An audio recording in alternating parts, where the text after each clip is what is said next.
It's still, the sun is still out where you are, isn't it? That's daylight. It's daylight. Oh, so nice. Yeah.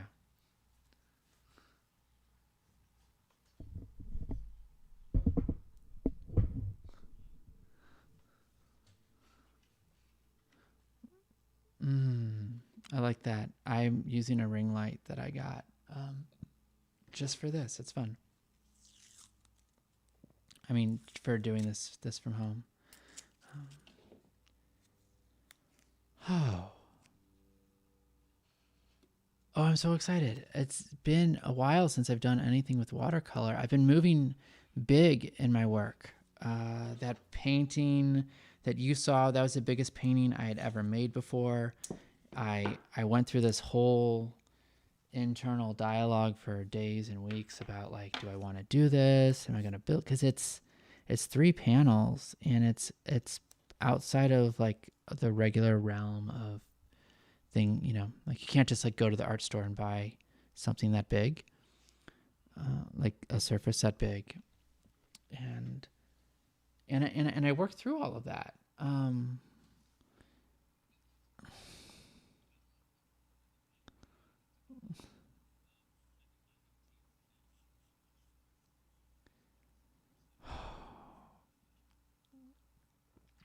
Thanks. I broke through. And for that one, I've been spent days and days like doing math and trying to decide, do I want to do it in canvas, or do I want to do it on wood panels, and comparing the price and thinking about shipping and how sturdy it's going to be, and is it multiple pieces. I spent all this time spinning in my head about, like, what was really, as it was happening, was I was scared. I was scared to do these paintings. And then I discovered I actually had everything I needed already. I had one big panel I hadn't painted on in the studio, and then I had 2 old paintings from 10 years ago that were kind of half started and horrible. And I brought all 3 of them to the studio, and I was like, oh, I already have everything I need.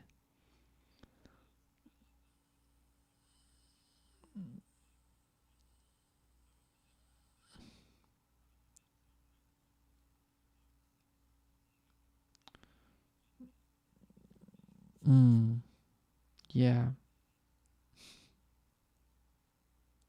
Yeah, I love that. Um, and now my friend is building me um, 3 more big surfaces to paint on, each made out of 3 panels. And I also got some big canvases, 3 big canvas panels that I'm going to paint maybe big on again. And I have a vision for making this giant, completely ridiculously audacious painting that is 12 foot tall.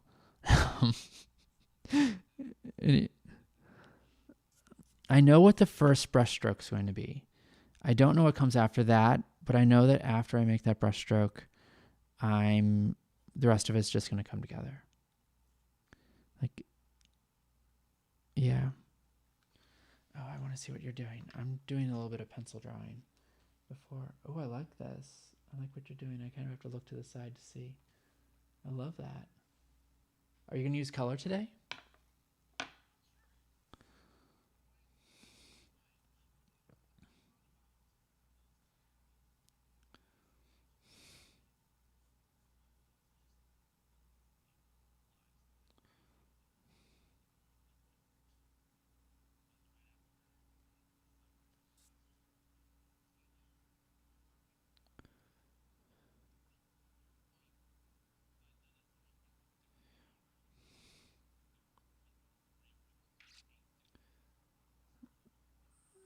Oh my God.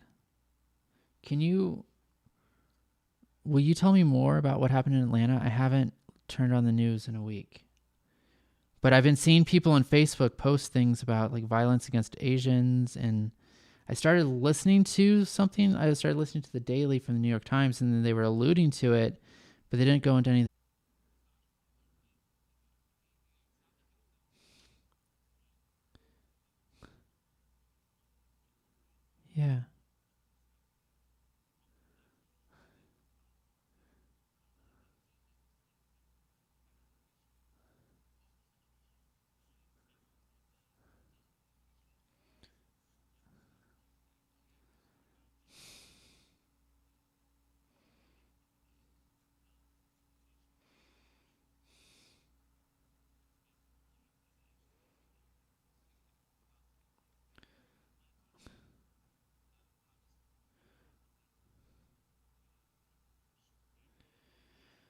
Yeah.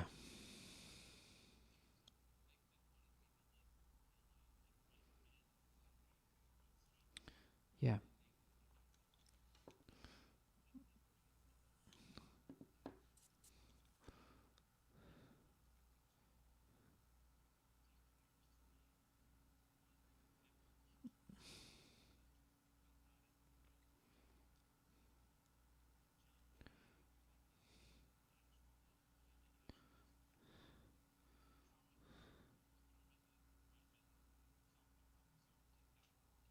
Yeah.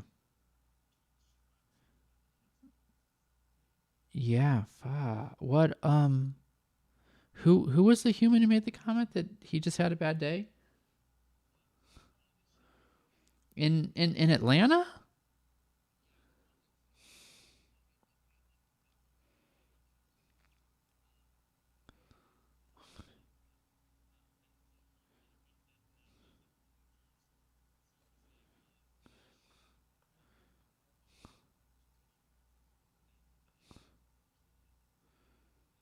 Yeah.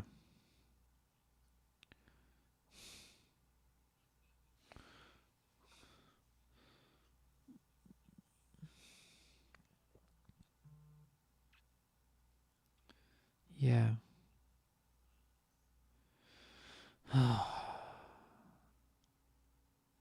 I feel sad. I feel angry.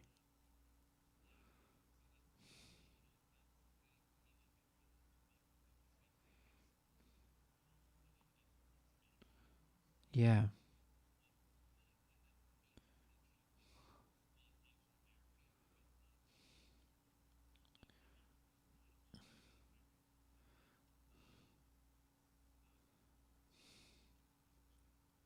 Yeah. And what are you finding?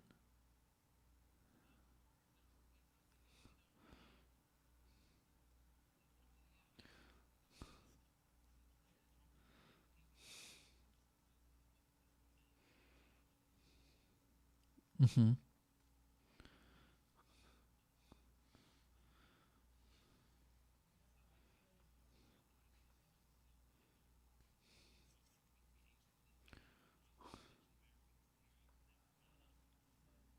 Yeah.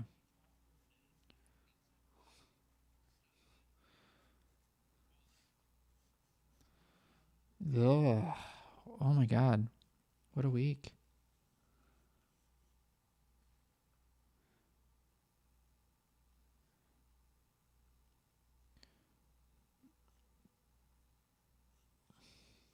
Thank you. You draw so quickly. I love that.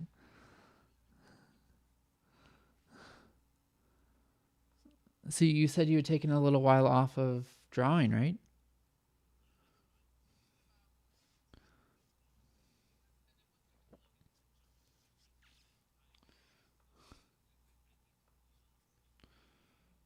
Mhm.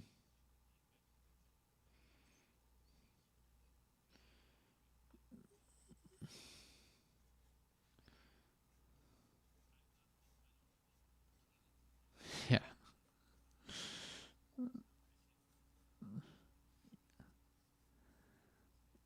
Yeah, I get that. There's a it's context for me. Like it can be the same action. Oh, I'm experimenting, working, wanting to embrace, trying to commit to, kind of doing. I don't know the right moving the direction of um devotion over discipline is the phrase that I keep coming back to that was given to me.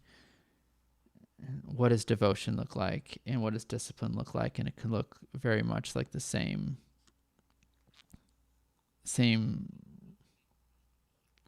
Yeah. Yeah. Yeah. Um, well, the artist way, which you might be learning a lot about soon. Um, it's been such a great book for me this year, and I keep learning from it. And my memory is not great for a lot of reasons, and coming back to it over and over and over as I have been through leading different folks through it.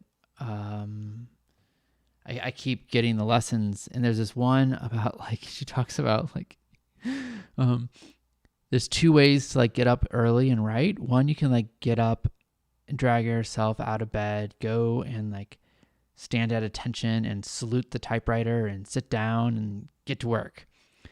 Or you can just be like, oh, I'm going to play with my typewriter and play with the keys, and it's going to make this clickety clackety sound, and I can't wait to go and play.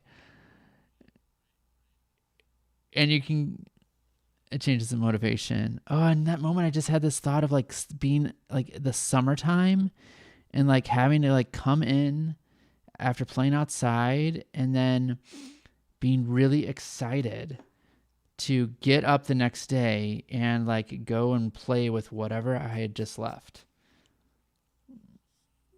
Wow, I haven't had that feeling in a long time. I was like disconnected from that feeling entirely. Wow. Yeah, but that's the difference, I think. I feel.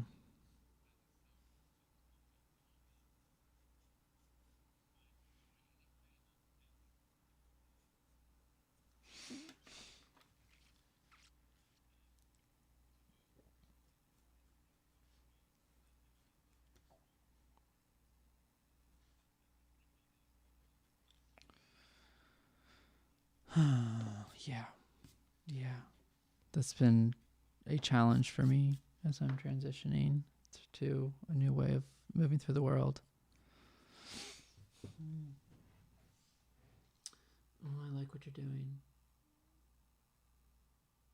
I'm staring at yours. This is really pretty. Okay, I'm gonna move to paint, and maybe I'll erase some of these lines later. I'm not sure, or maybe I'll come in with a marker or a pen, which I have. This is my watercolor set. I got this. I got this from my artist, and it has this pen. Apparently this is the thing, but I had no idea this type of thing existed till like 3 or 4 months ago, when I opened it up and realized, oh, what is this inside? And it's a watercolor pen, and it's full of water. This tube is full of water. And then this is like a monofilament kind of like the brush strands are, and yeah, and so when I need water, I just squeeze it and then water comes out. It's really, it makes watercolor really easy.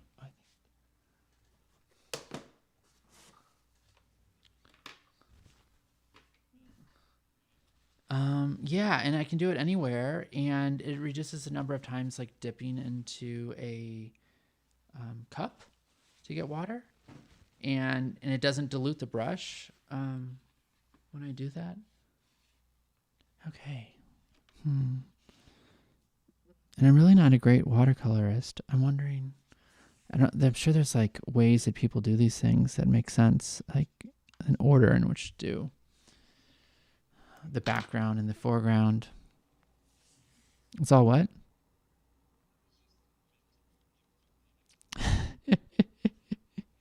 Yeah.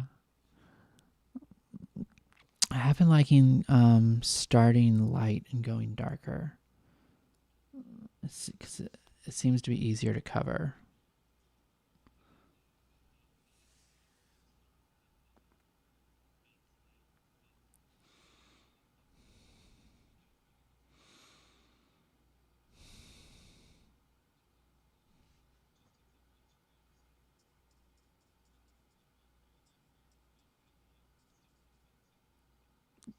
Yeah.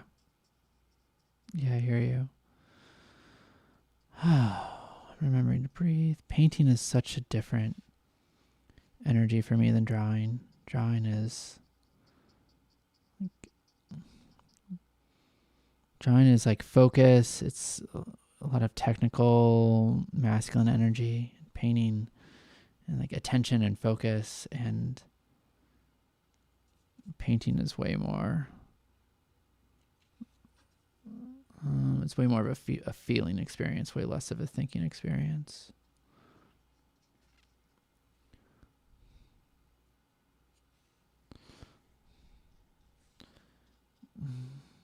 I was so glad to get my vaccine today.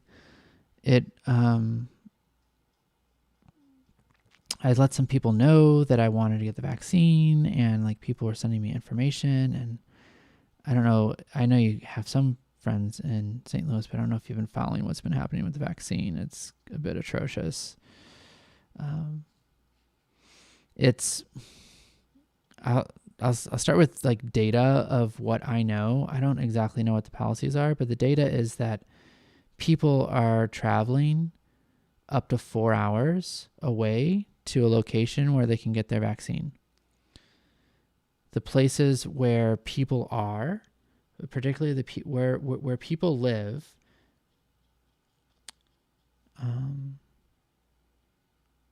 who want to get the vaccine, are not the locations where the vaccine is. So there are rural counties that have lots and lots of vaccine, and urban areas that don't have enough vaccine to meet the demand. And what's been happening is they've been having to throw away doses of the vaccine because they can't get enough people in these rural counties to sign up and come get vaccinated. Meanwhile, in St. Louis at least, there are people who are healthcare workers who are still waiting for an opportunity to get the vaccine. So that's what's been happening, and what's springing up is this there are these things called waste lists now, waste, WAST, where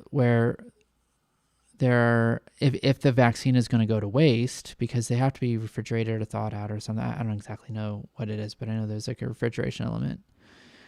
So there's a waste list. If they can't get folks to do the vaccine, you can go out to rural Missouri somewhere to a Walmart and get a vaccine because they don't have folks.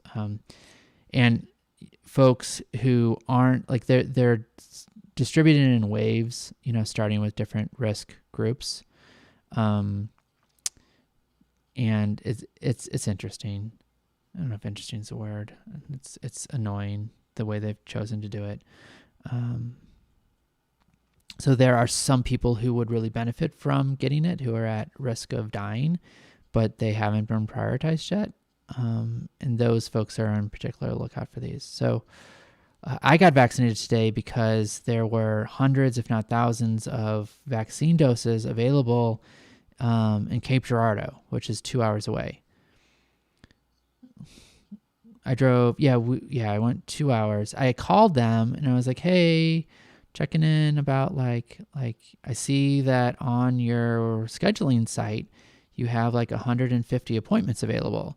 And this event is tomorrow. I'm wondering am I eligible? And then they, I got put on hold and they came back. It's like, yeah, we just opened it up to all Missouri residents. Anyone with a Missouri driver's license can come and get vaccinated. Which on one hand, I'm like, I don't feel awesome for going and getting a vaccine when it's not my turn. But on the flip side, there's a strong likelihood that those vaccines would have gone to waste. So that's what's happening here. And interestingly enough,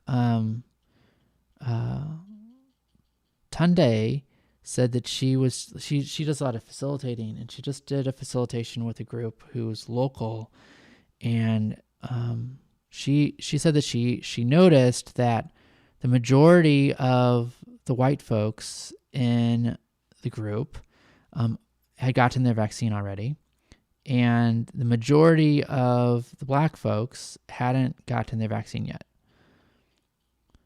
And even when some of them were healthcare workers, hadn't had an opportunity to get one, they were on like 5 or 10 waiting lists to get one, and then young, healthy white folks already had their vaccines. And I just have to wonder if that was not by design by the governor of our state.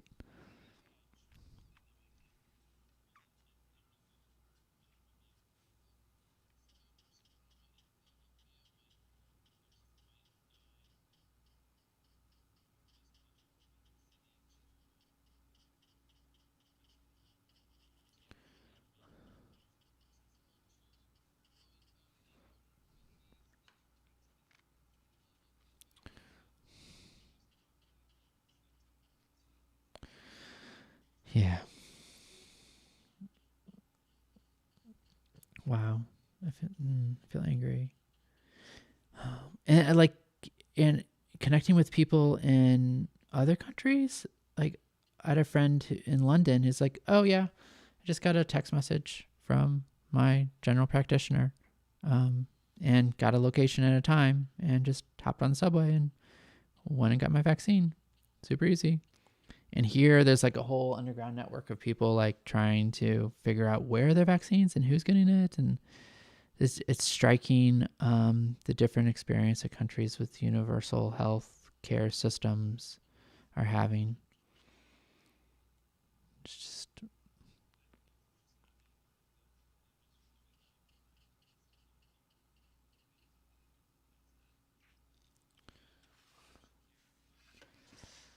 yeah, yeah, I agree. Thank you. Thank you. This is the part where I don't think I just sort of lean into it and whatever happens, happens. And I know I'm doing it right.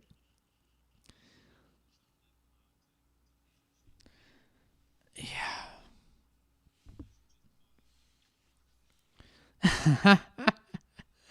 Nice. Oh, I miss California mango. I miss eating mangoes that are fresh. Mm.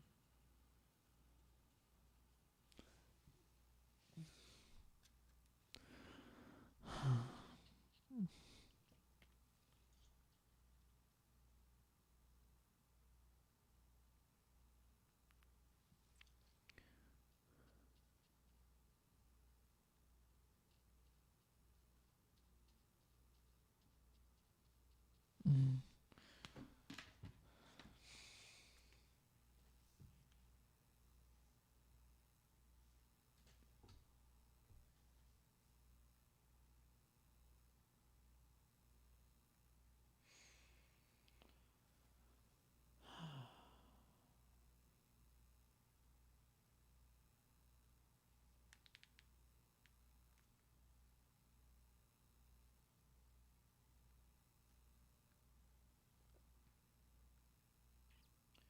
I'm looking at my phone, sending a couple friends a link.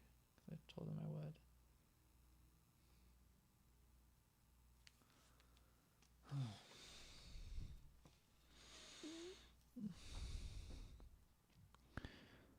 I'm so curious. What are your days like?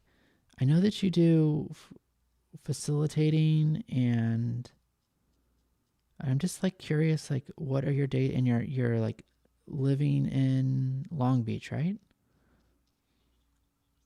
In Culver City. Okay, so that's like LA, LA.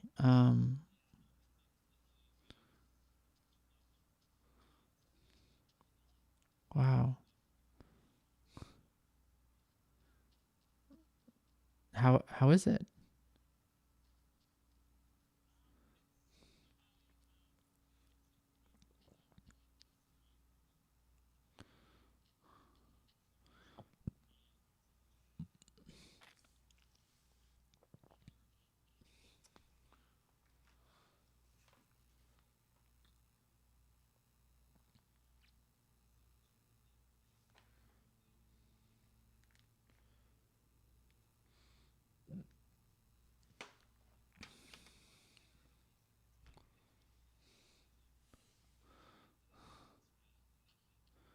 Yeah.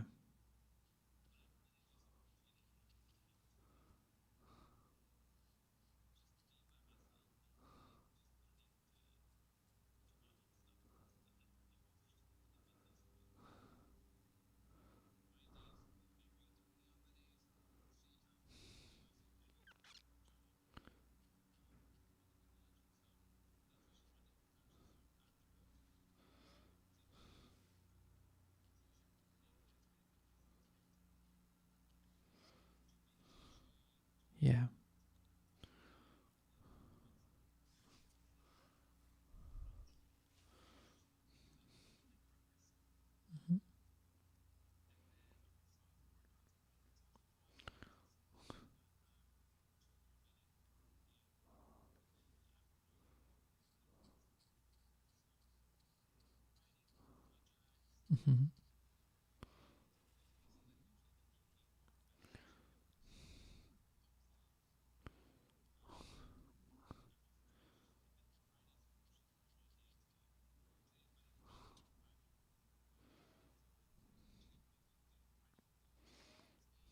Mm-hmm. No, you haven't. Wait, what's the word you said before wedding? Oh, thank you.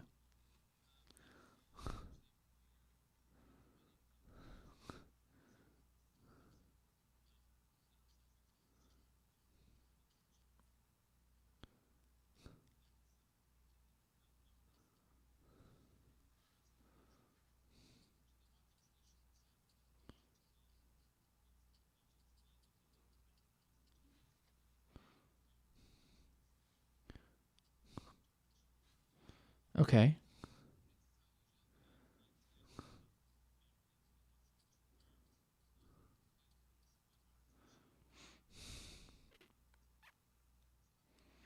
Hmm.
Cool.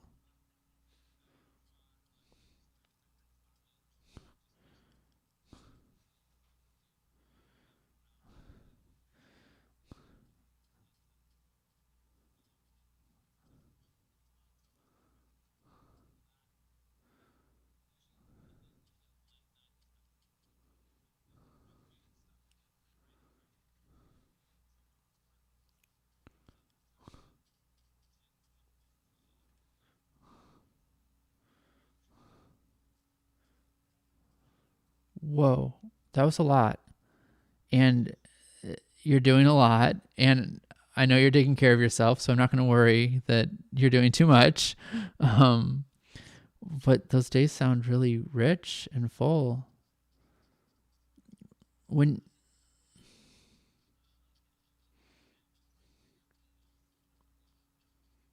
hmm I get that more in the past than right now. When you were talking about, were you saying like a certain like fascist type of Hinduism coming out of India and then um being transported over into the States, and you're being curious about what's happening with that and connecting with um, connecting with those communities, or just becoming aware of it, or starting a dialogue about what's happening. I don't really understand the politics of India much, other than like, yeah.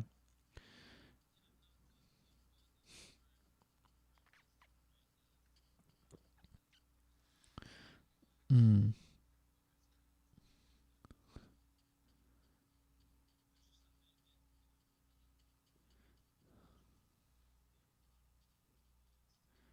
yeah.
Wow.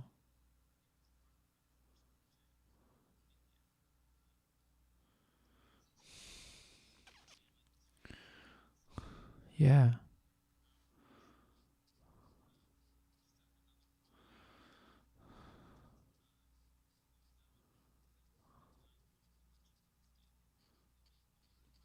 Mm-hmm.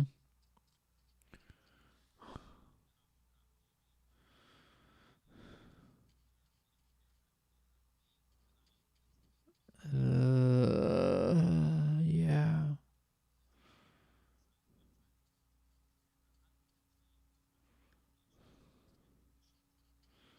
Yeah.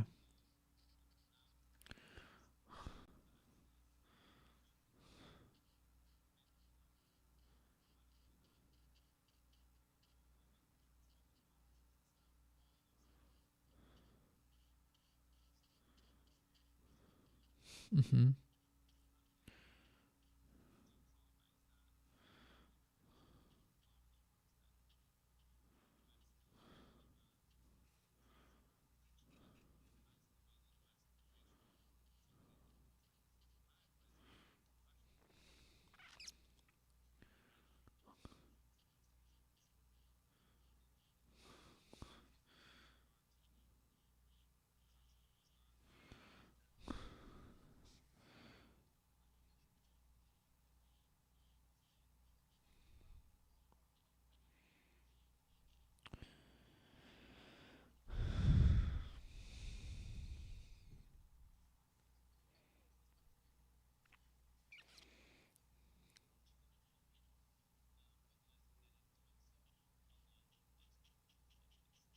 Mm-hmm. Yeah.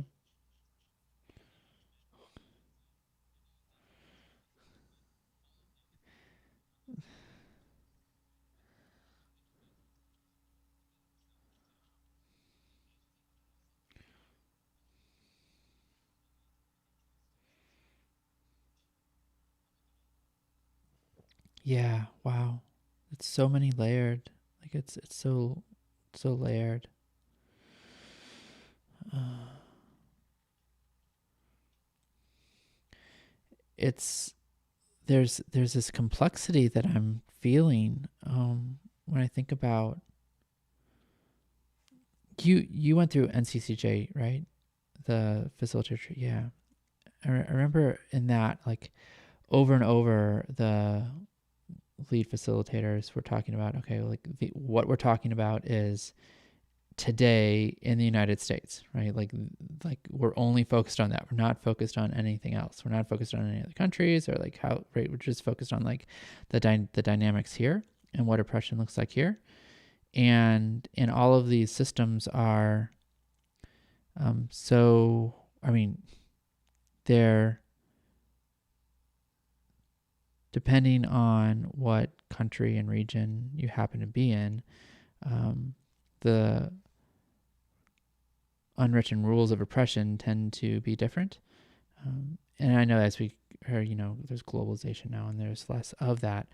Um, as you were talking, I was just thinking, oh my God, this is well, the work he's undertaking is so many layered and complicated because taking into account the different types of dynamics in Asia and the dynamics in the United States and the history in the United States and the immigrant experience and the multi-generational experience here, and like there's so many different layers to this that my head's spinning a little bit because like what might be true and the right choice here in the United States might be completely different in India or Pakistan when it comes to understanding how folks work together and relate to each other.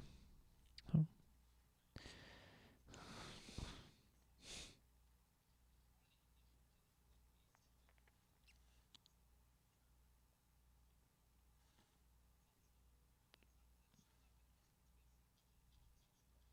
yeah,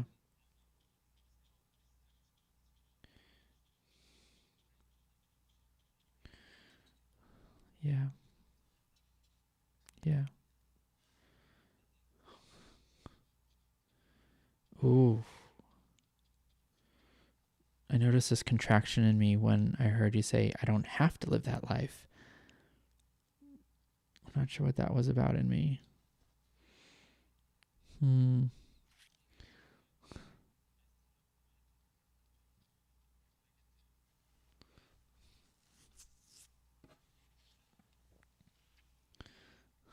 Yeah.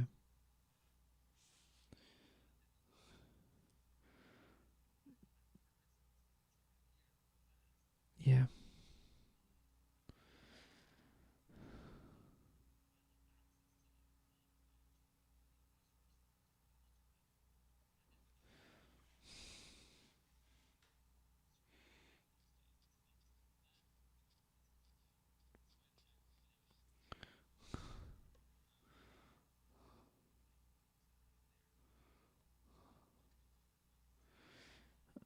Oof. Ugh.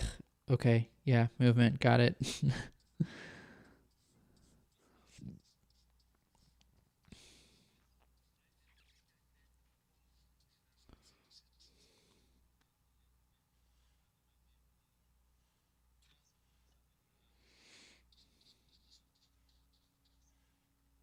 Yeah.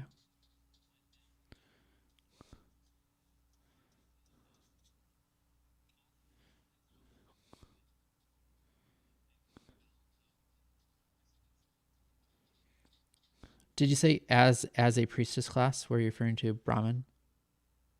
Yeah. Yeah. Yeah. Got it.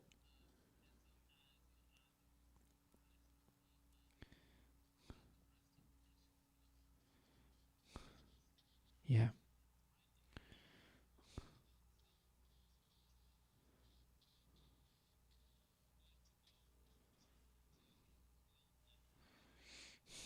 Yeah.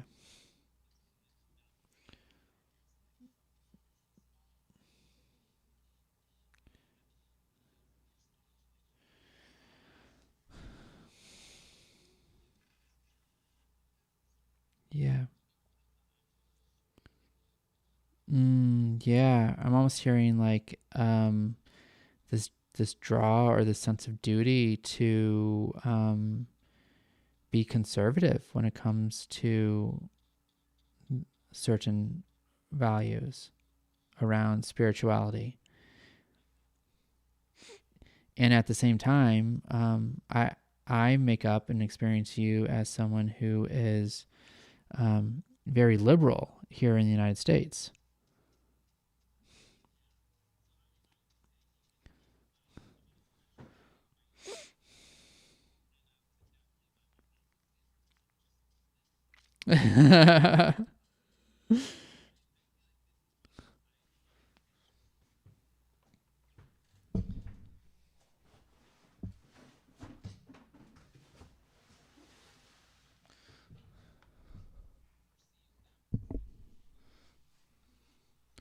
You perceive them to be sitting with this intersection of the world around them is progressing, and they feel this duty to um, maintain the way things were, especially the spiritual aspects.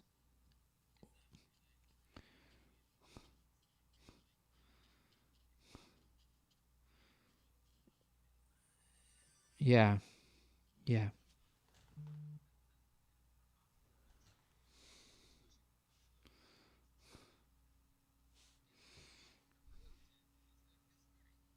yeah, yeah, yeah. Someone just followed us on Twitch. That was nice.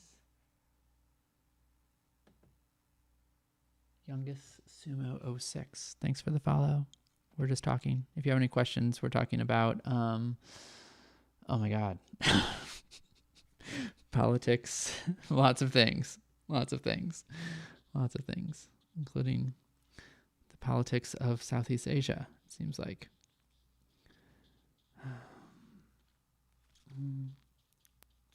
Okay, there's something else that you mentioned when you were giving your update of like what you're up to that I have a question about.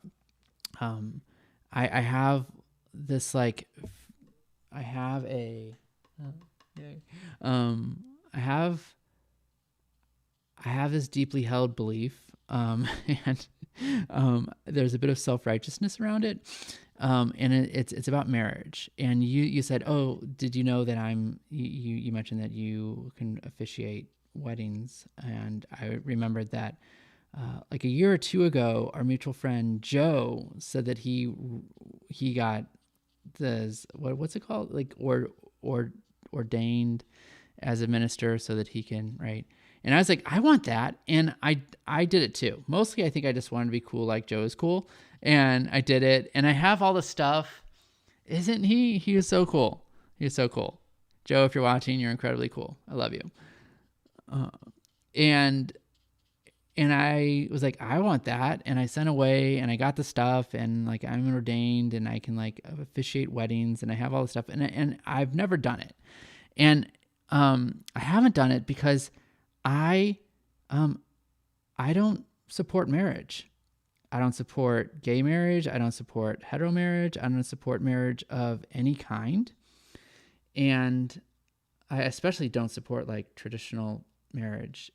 When I think about marriage, and like I'm even at the point where I won't attend weddings.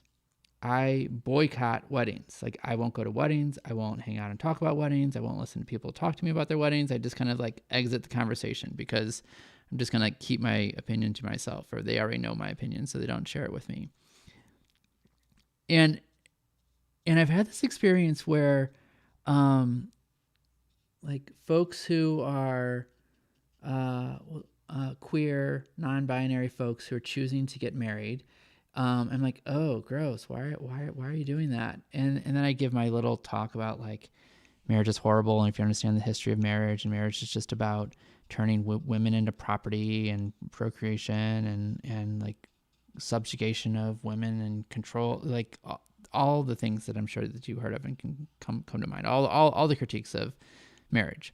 I double down on. And then folks will say things like, well, maybe through the lens of like reclaiming it and making it our own thing. And I'm still like, nope. It's like it's like taking a system that was designed for oppression, and there's people who could get married and people who couldn't get married, and the Catholic Church and property rights and priests. The reason, I was taught that the real reason that Catholic priests can't get married is because they amass a lot of money and they don't want the money to go to children. They want it to go back to the church. It's like all of these layers of history of control from the patriarchy in this institution. And I'm like, why would anyone want to do anything at all, even by the same name, or even that like remotely looks like that? And you mentioned that you officiate weddings, and I was like, and I had the thought like, oh my God, I want to know why. And I want to know how you tread that line of participating in what I experience as an oppressive institution that is only oppressive and only like takes things from people and makes people bifurcate their identity and et cetera, et cetera. And turn it into something that you like to do and you like to support, to the point of like you are the person who officiates. I'm curious, like what your stance is.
Mm-hmm.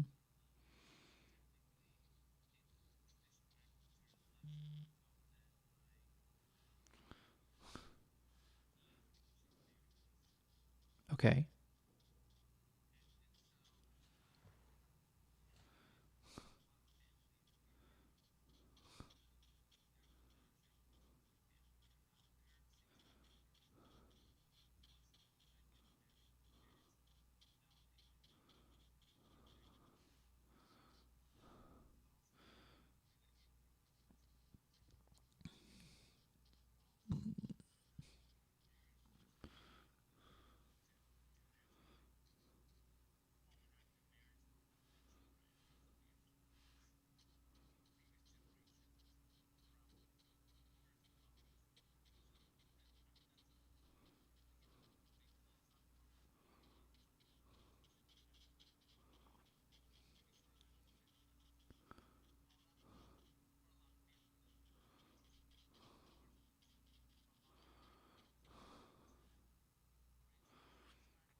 Yeah.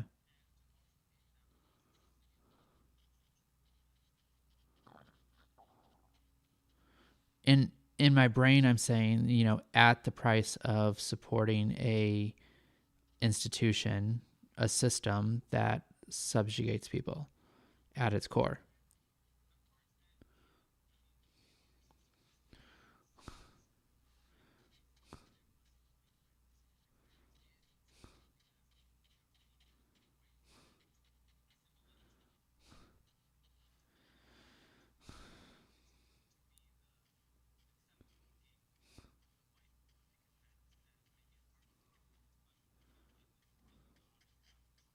Mm-hmm.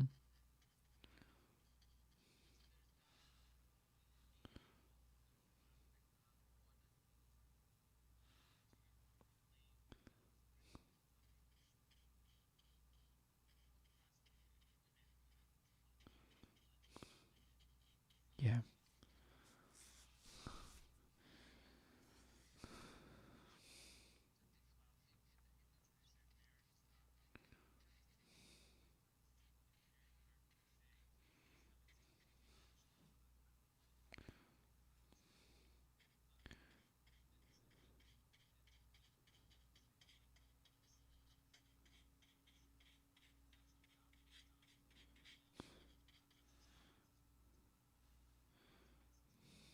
Mm-hmm.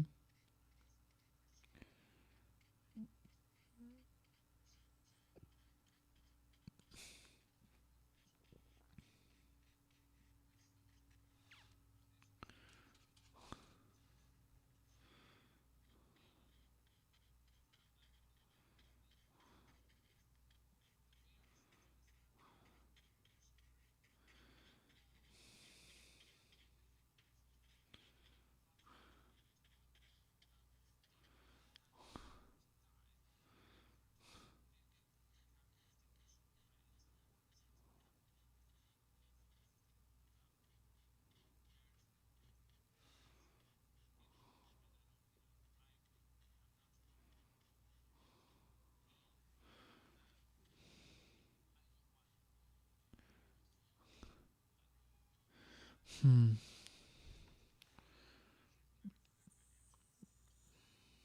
Hmm.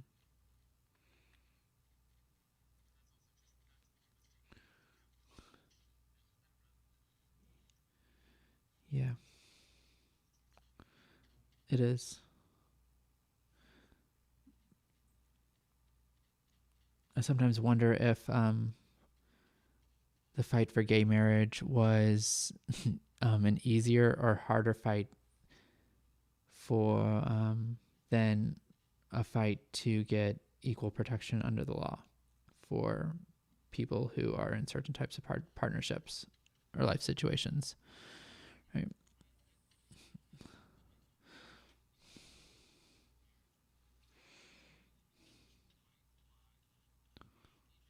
Mm-hmm.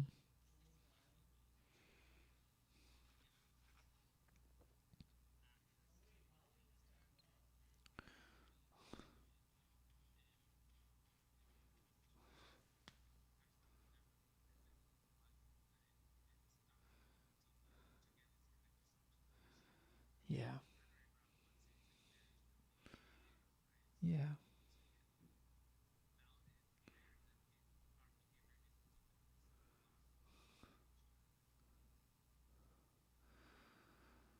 Yeah. Hmm. And then where do you fall? Well, what brings you? Well, how do you walk the line? Or maybe that's what you just said. But for you personally, like when you're officiating a ceremony and you are married, you know, marrying people. Is that even what it's called? I'm not sure what it's called. Um,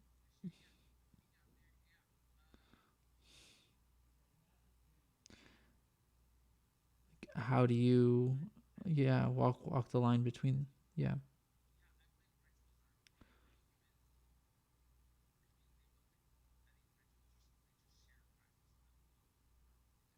Hmm.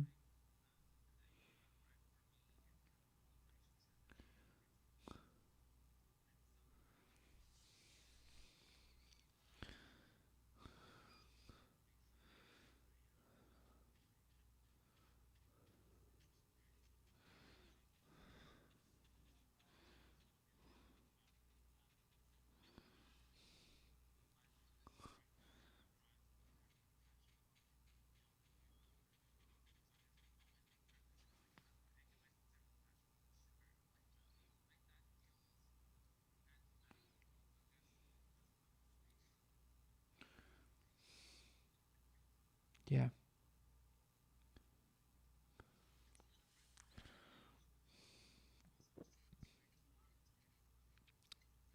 Thank you.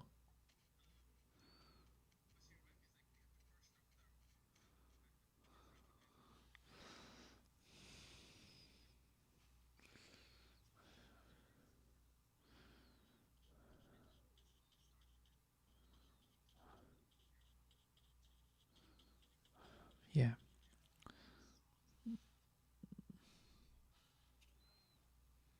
Yeah.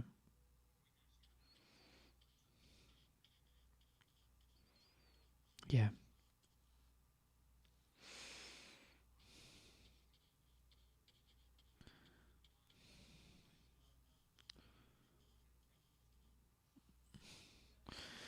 Yeah.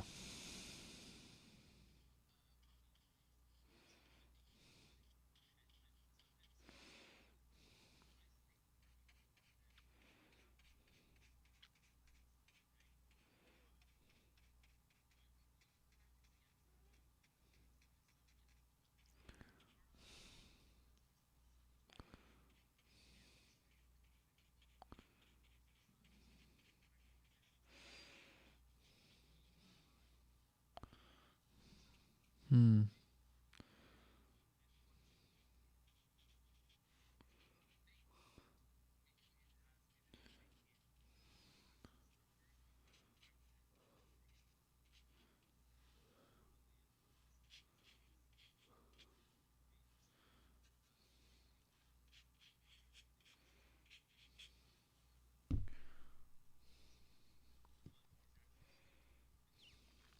Yeah.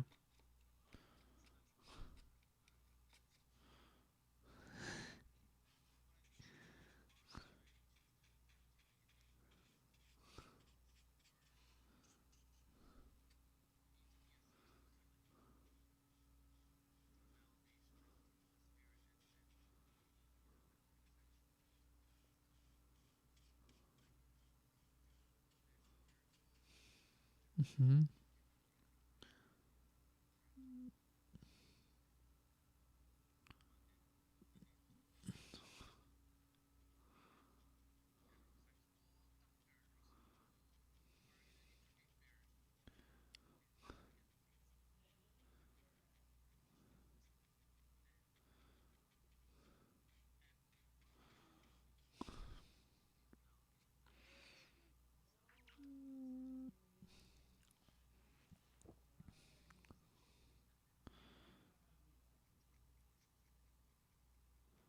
Yeah.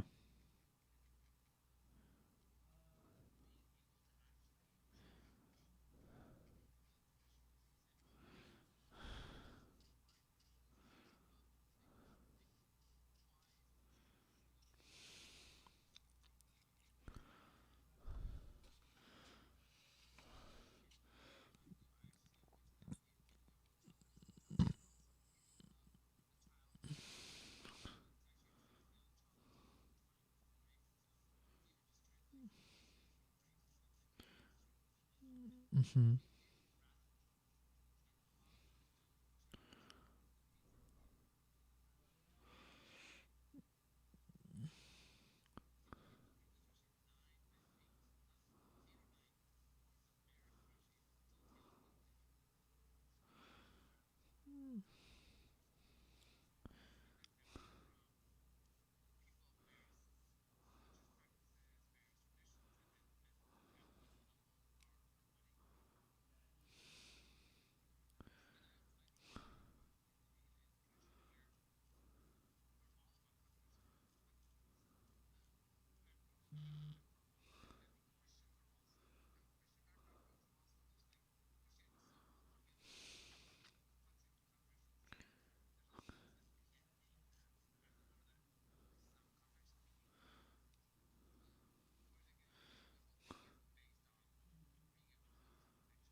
Mm.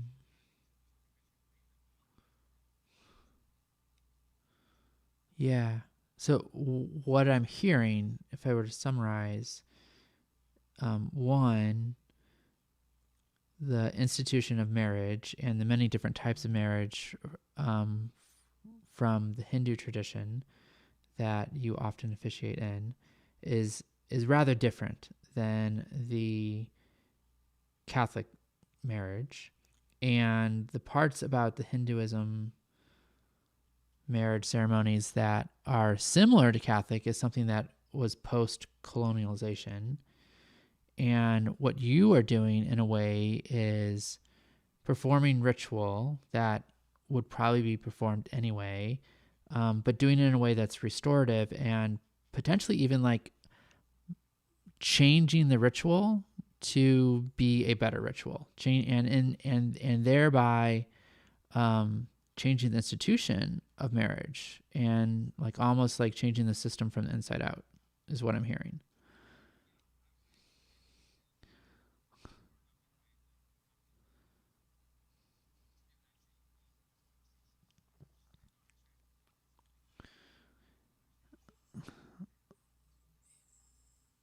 Yeah.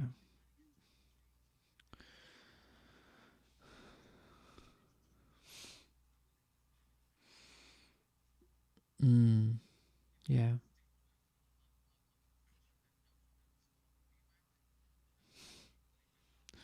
Yeah.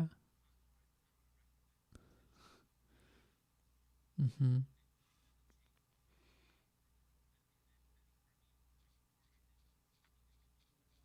Mm,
yeah.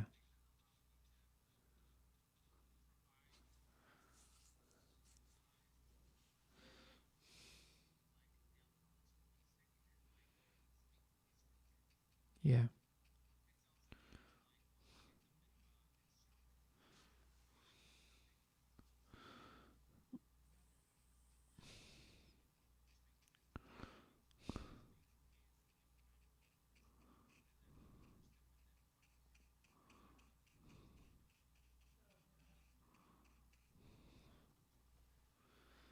Yeah. Yeah. Hmm.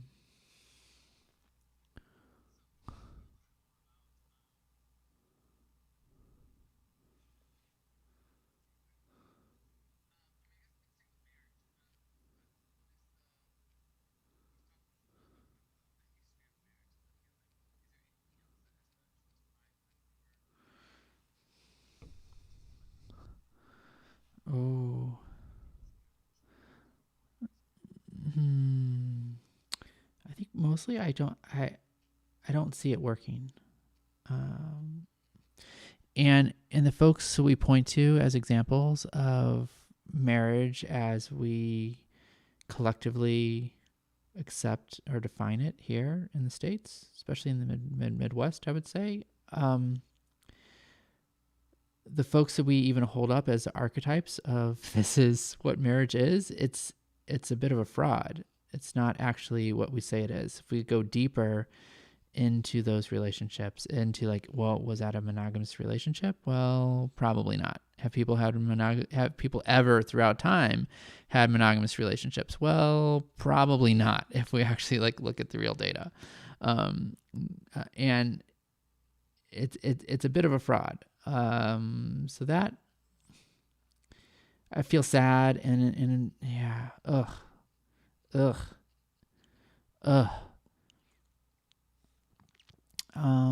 I just feel gross right now.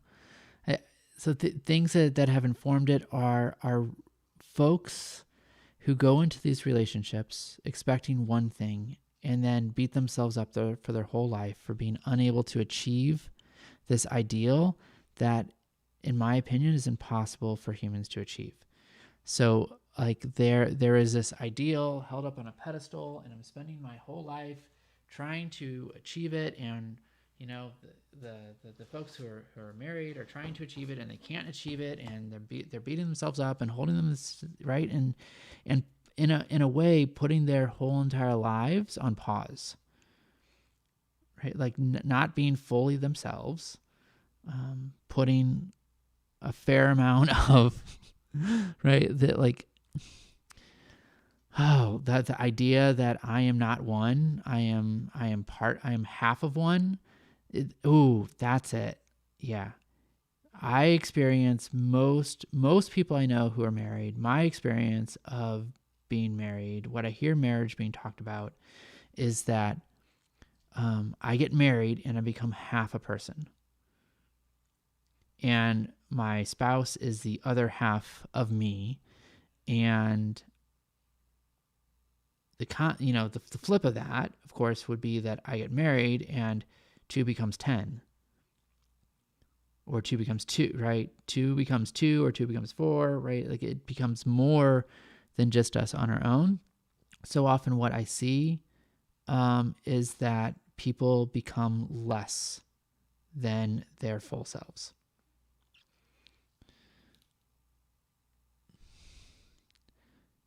And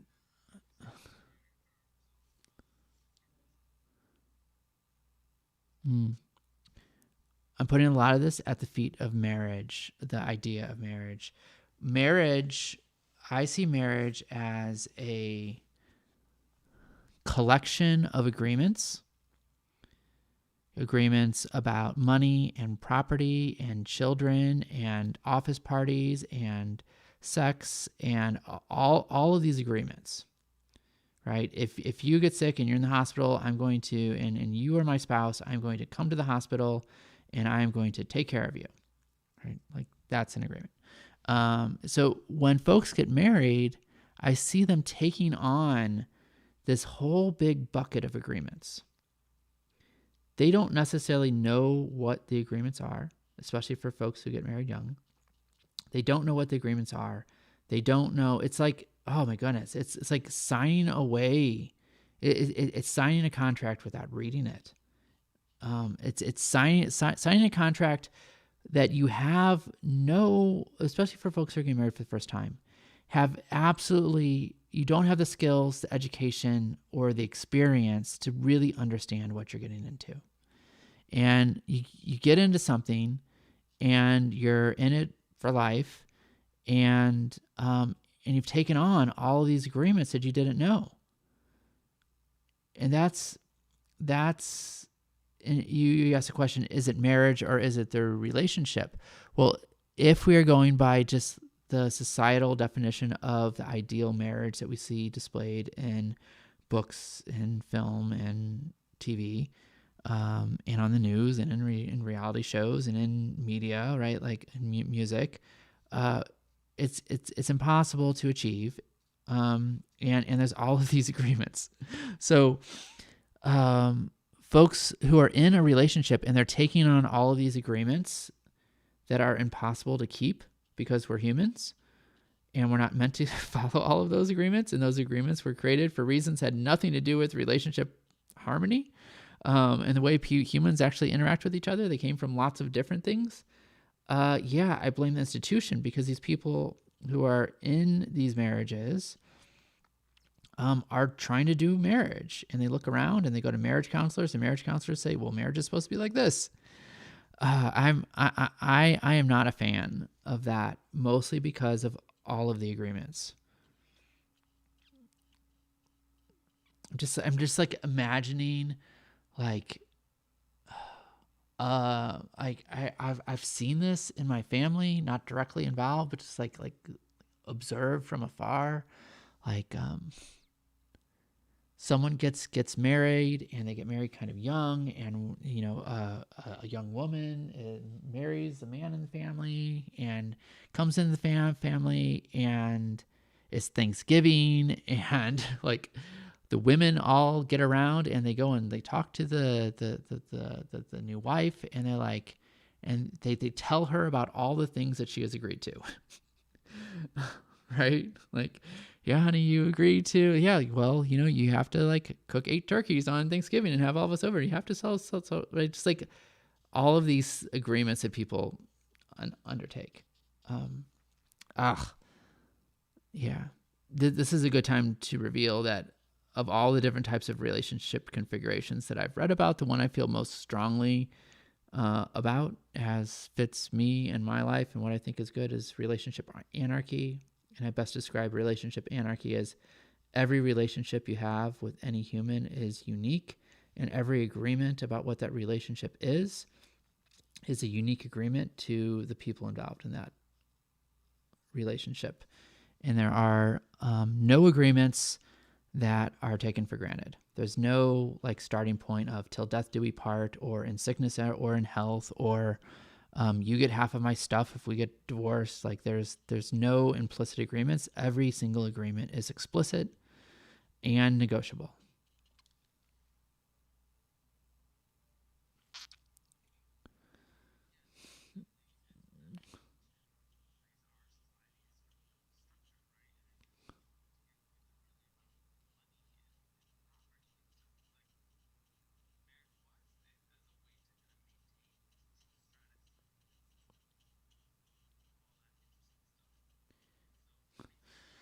Yeah. Wouldn't it be interesting if throughout time, in like, thousands of years ago, or pre-agrarian society, if when a woman and a man from different tribes were married, if the man and all of his property went to the woman's tribe instead of the reverse. Yeah. Yeah. Yeah.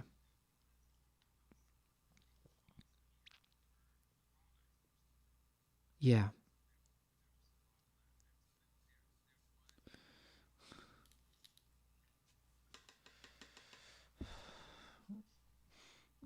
I feel happy knowing that there was more of it out there than we see today.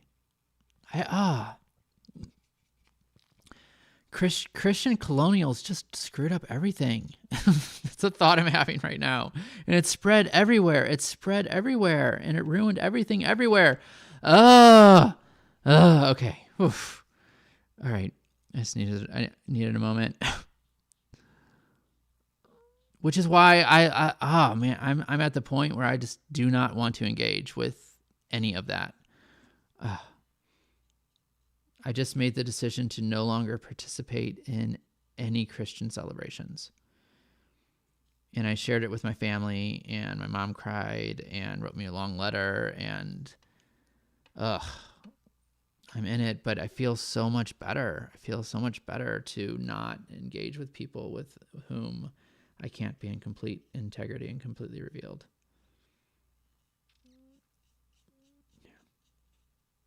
And I just really wanted to blurt that. And you were saying something really interesting about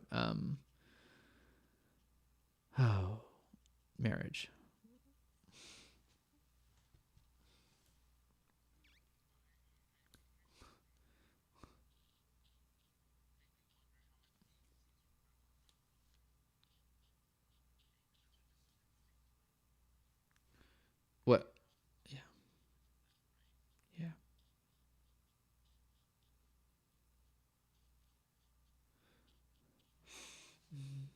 I want to know about your work. Will you tell me about it? I'm looking at it right now.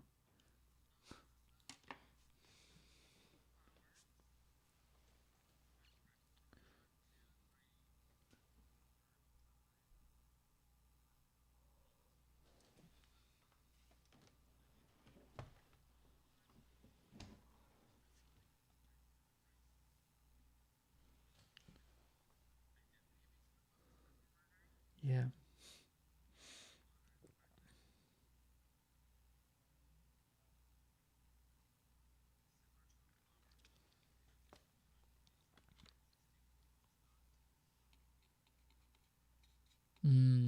Yeah.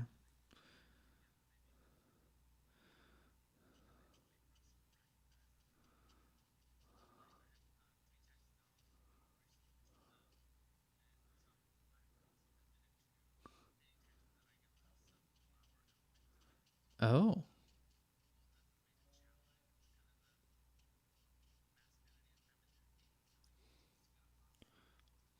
Mm-hmm.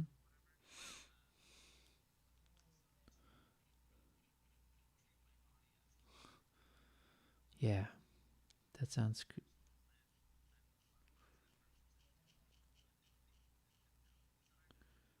Mm.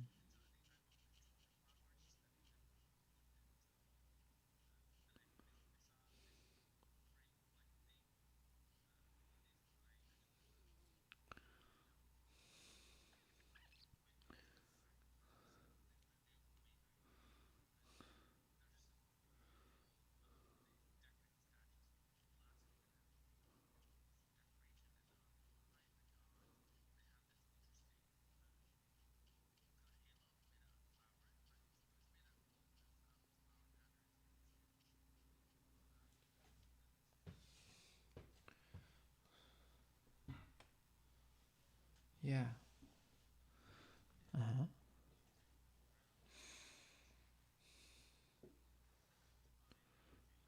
Mm-hmm. Thank you. Mm. Thank you. Mm. So many of my portraits are like tryouts for characters to enter into my universe. This one feels like that. Like yeah, just every portrait is a tryout, and um, I don't know. I haven't made up a story about her because I've been talking with you. But a theme in the work lately has been dreams and exploring the space between um, waking life and dream world, like the space between the two, um, and traveling back and forth between the two. And everyone I do a portrait of has something to do with either entering into that space or existing only in that space. That's where a lot of my stories go. My my bigger paintings I do are all just from dream, real, like sleeping dream or waking dream. Um, and so this one is, yeah, this is just a bit of a tryout, I think. And what I've been enjoying as I've been learning how to paint representational portraiture in different mediums, um,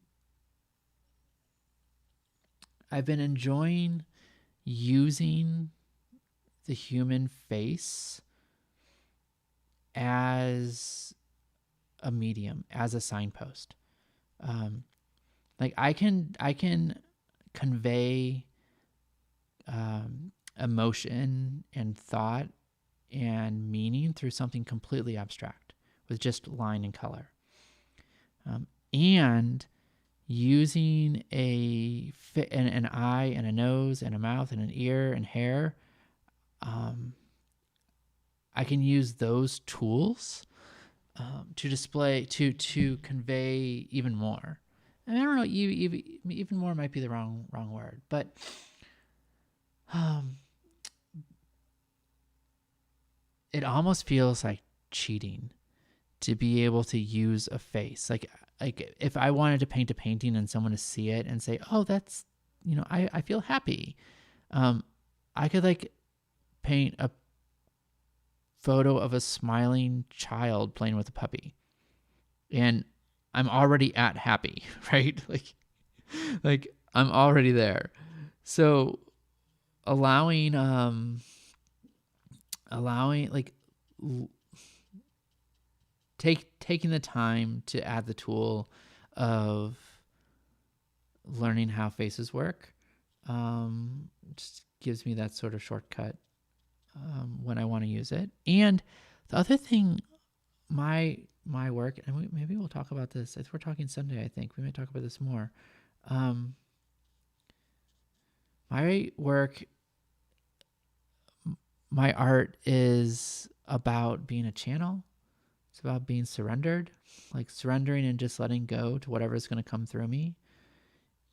And when I do, I have the experience of not long after I paint something, someone finding it through the many ways that I try and make things available for people to find, someone finding it and having some experience from it.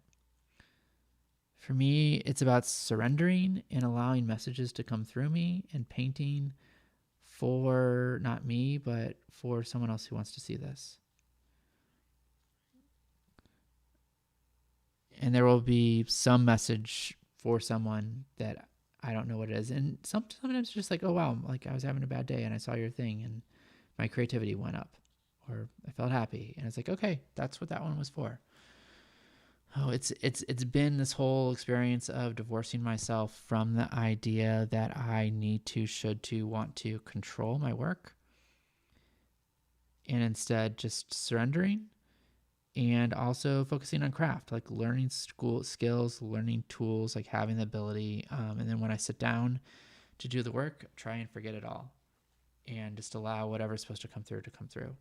And that's what this one feels like. And I should maybe just like look at this because I'm not even sure what I've been doing. Yeah. Yeah, there's a sadness. There's this like sadness in this portrait. I feel the sadness and it feels good.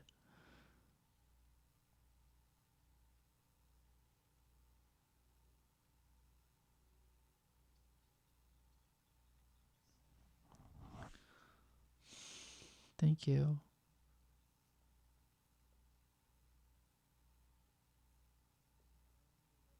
Oh my god, that is my favorite color in the whole entire world. Um, the oh is that's this aesthetic. It may be a horrible thing to say, but like my favorite color in the world is a person with dark brown skin in a certain light where the shadows are this beautiful blue color. Oh my goodness, it's so inspiring to me. And like black hair that like looks blue in a certain light. Um, oh,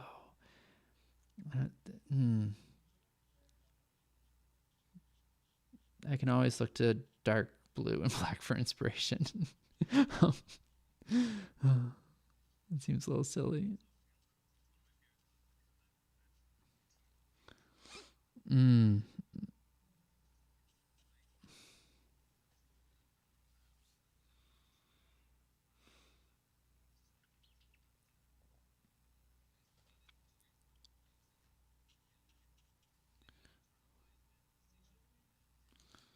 Mm.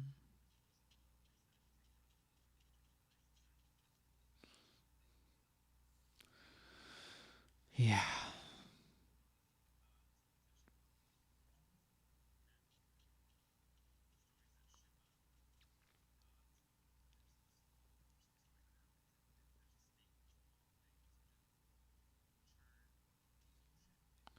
Okay.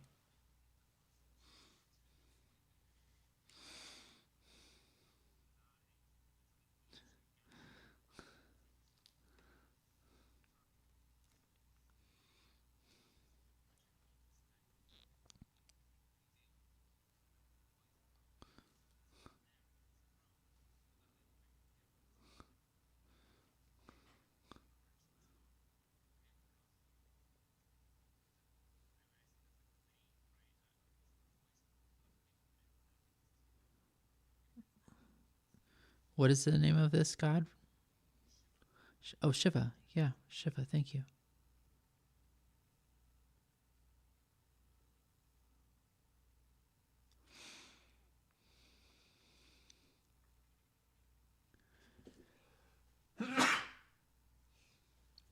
Thank you.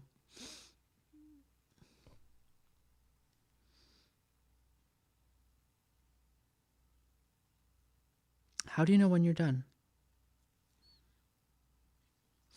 Yeah, same. Mine just told me I was done. I'm going to start on something new, maybe.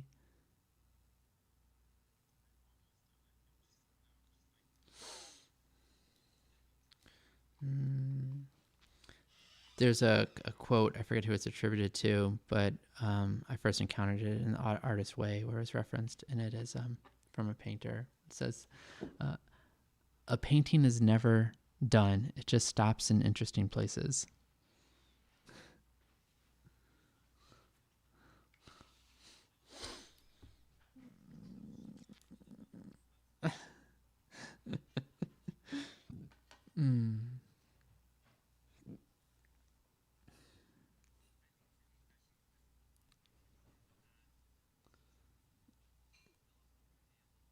Yeah. Will you put anything in the middle? So, do you make any meaning of leaving the middle blank?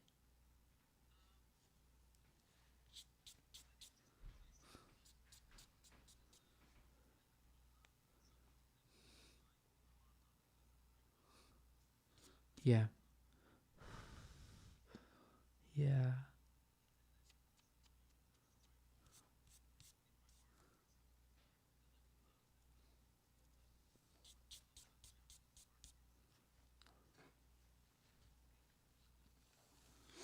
Yeah. Yes.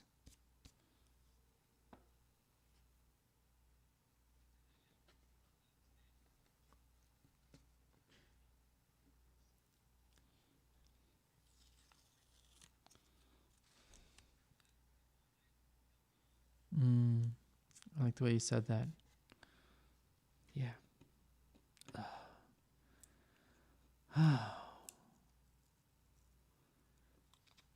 Looping back to what you were talking about earlier, when you were, about taking care of yourself first. Thinking about the shooter we were talking about earlier, and if he had chosen to take care of himself first before he left the house, he had done his prayers, his meditation, or his exercise, or journaling, or whatever he was going to do, the day would have been very different for everyone else.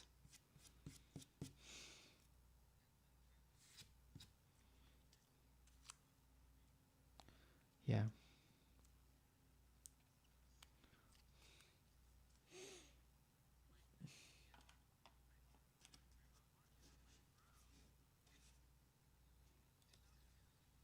Yeah.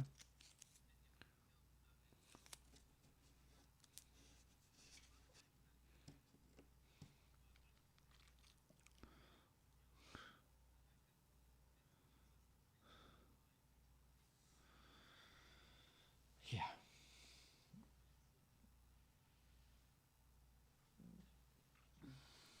Yeah. Yeah.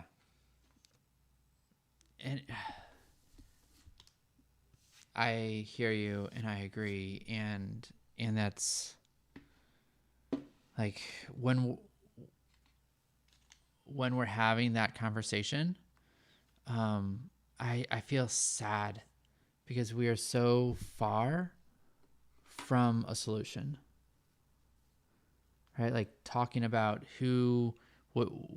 which which of the rampaging shooters out there get killed by the police and which ones get arrested by the police, like, and having a conversation about that. It's like, oh my God, we are so far from any type of solution or any type of progress. That's what goes through my head.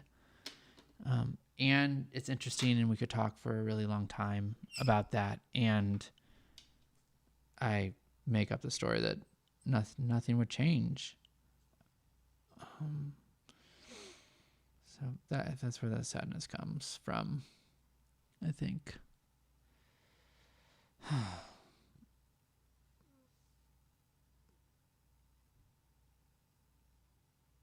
Is there some name for something when we all know that we're doing something wrong, but we just keep doing it, like global warming or like this, like not facing what is. There's this coaching activity that I use with clients that was taught to me by Kathleen Hendricks, and then also taught to me. It's in the coaching program that I'm doing right now. It's called FACT, and it's FACT, and it's just done as an acronym, so it's easy to remember. And it starts with F, which is facing, accepting, choosing, taking action. And the question is, what am I not fully facing?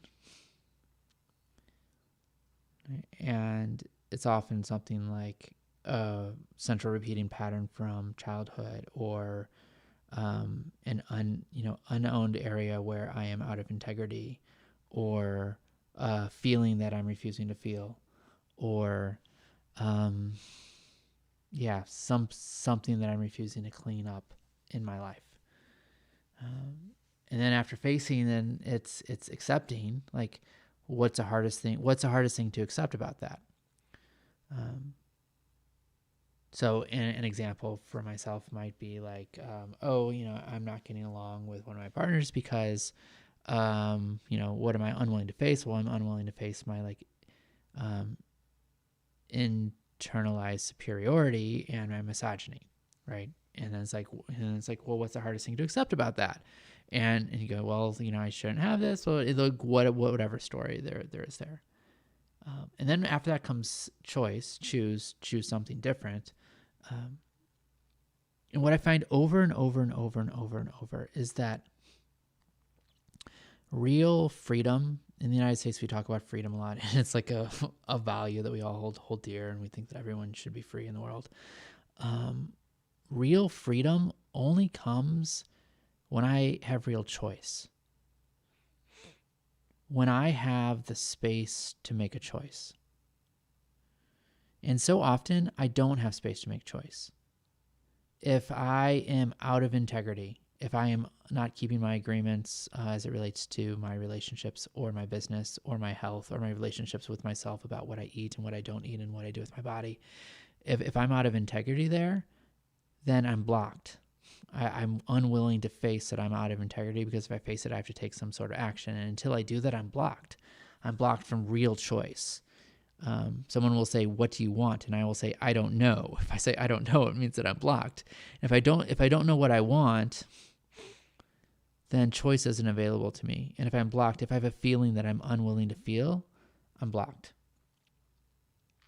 And so in my world, real freedom comes from having real choice. And real choice only comes when I'm unblocked.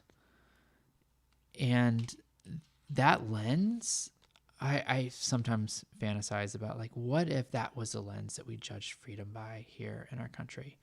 I am only truly free if I am in integrity with all my agreements, if I have felt all of my feelings, if I have cleaned up anything from my past. What if that is only when I'm free? I'm only free when I know myself and I have access to real, authentic choice.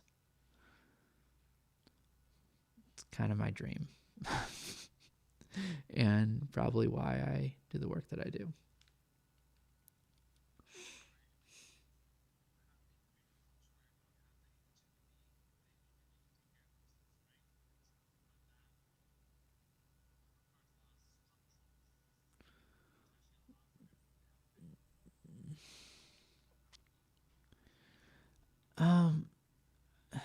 Yes, and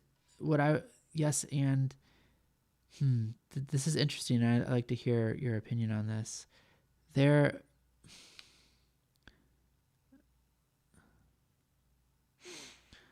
I think that there are different types of teachings. They're in situations, systems, and then there's spiritual systems. Um, and I've struggled a bit as I'm going through these different coaching programs and learning different tools and learning from these teachers, um, and then questioning, like, well, are you really taking power dynamics into account? Is this really an equitable tool? Can I really do this clearing model or this communication style or nonviolent communication with someone who is my superior and has power over me? All these things, right? And I come back to like there's this trap, right? Because I can say no, this isn't accessible to all people, and this isn't the right tool for the right job, and that is often true. Um, and when I come to the conclusion that this isn't the right tool for the right people, and I realize that it's a spiritual tool, there's this thing that happens. So, what I think is that some tools are spiritual tools, and getting to the point of having real choice, and what I was just talking about, that's more of a spiritual tool. And I can have choice to choose how I interact with myself. I can have choice to choose how I interact with the people close to me. I can have choice to like how I choose to be in the world, which has nothing to do with my role I happen to be playing in society as a target or an agent.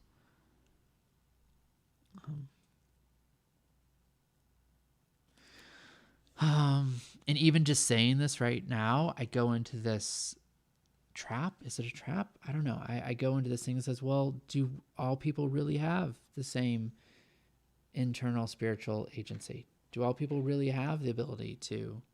And I don't.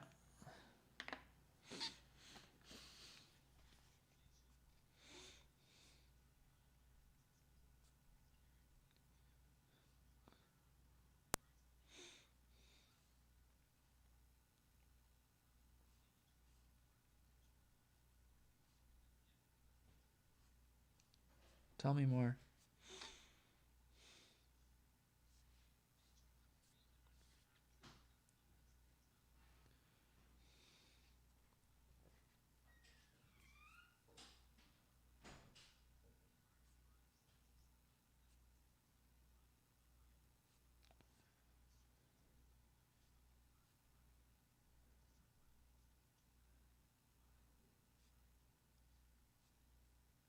Yeah. Yeah.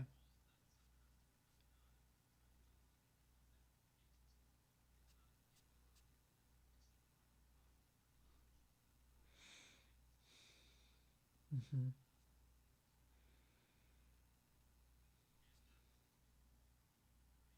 Mm-hmm.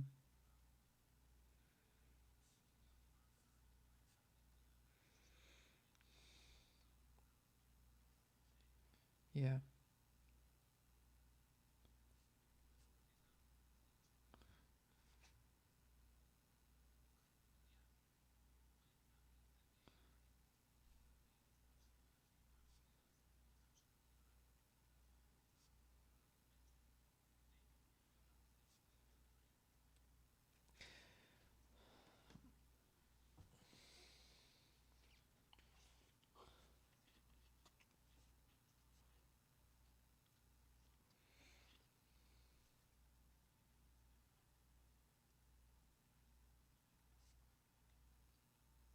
Yeah.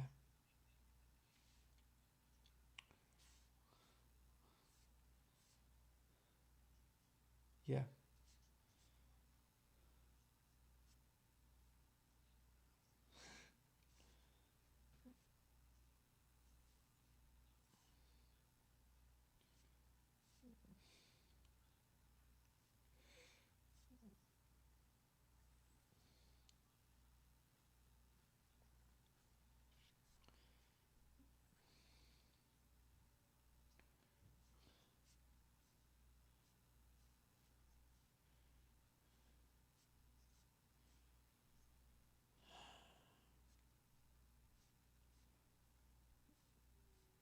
I hear you. Yeah, I've been up and down and sideways and around in circles on everything that you're saying, on like all ends of the spectrum on this one.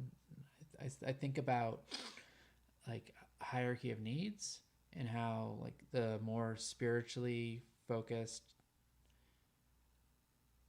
parts of the different hierarchies of needs that you might look at, they're at the top and depend on like other things like food and shelter being met.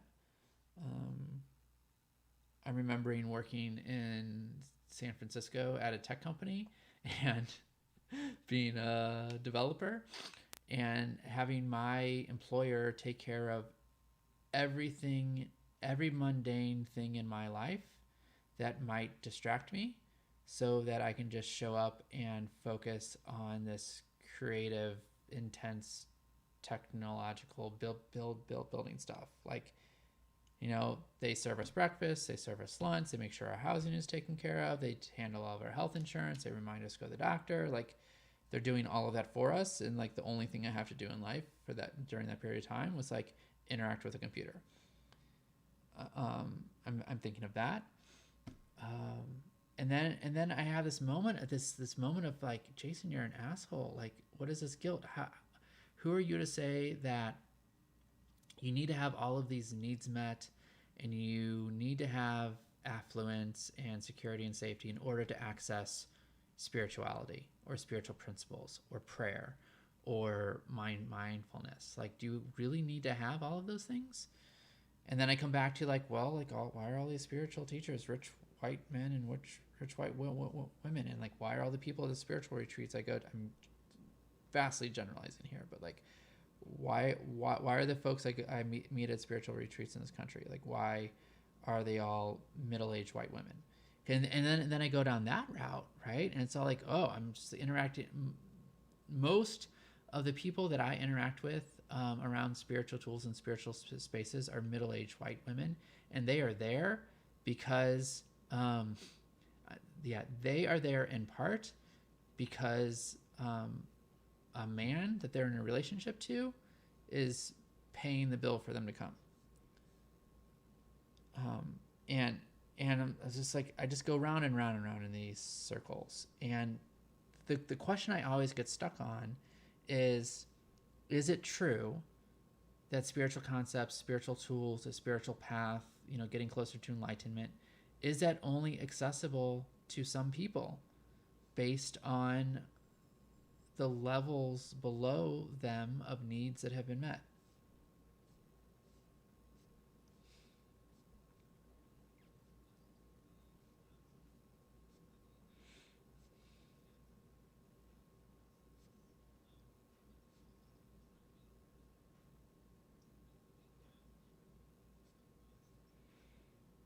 Mm-hmm.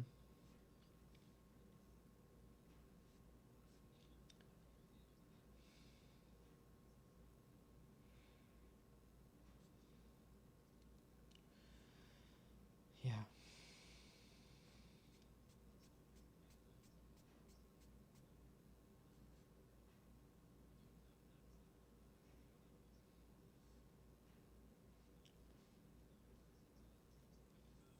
Yeah.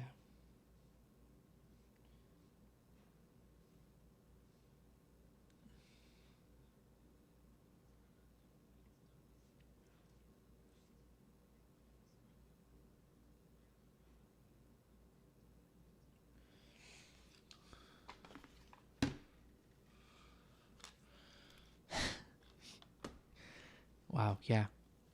Yeah.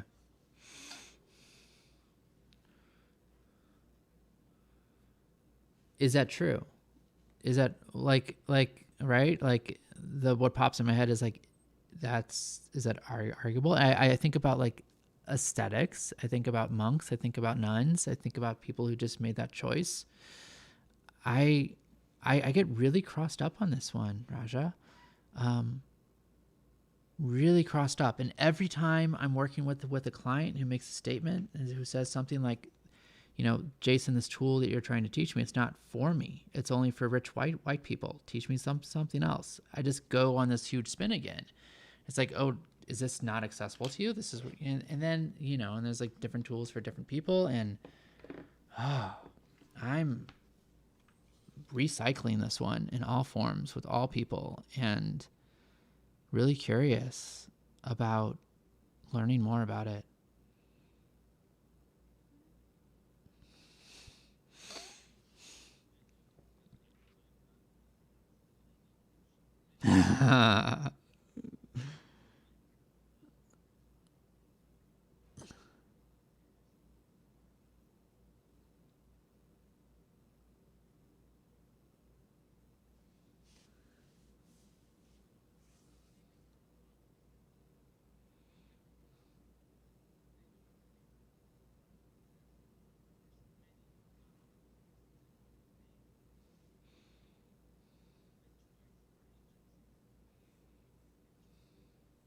Yes.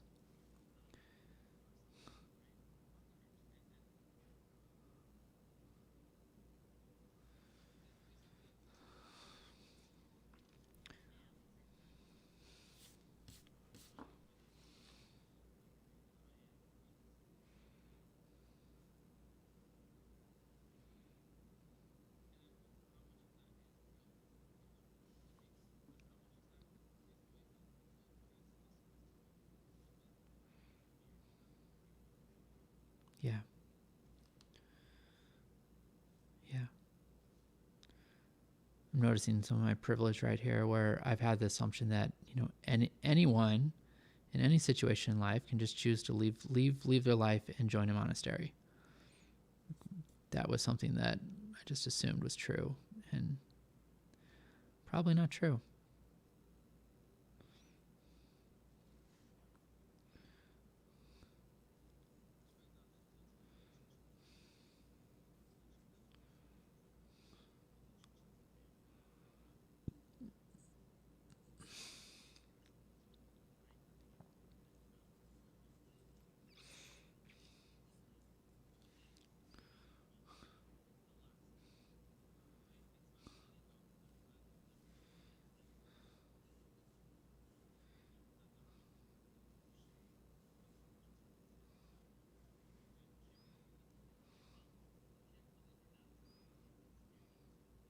Yeah.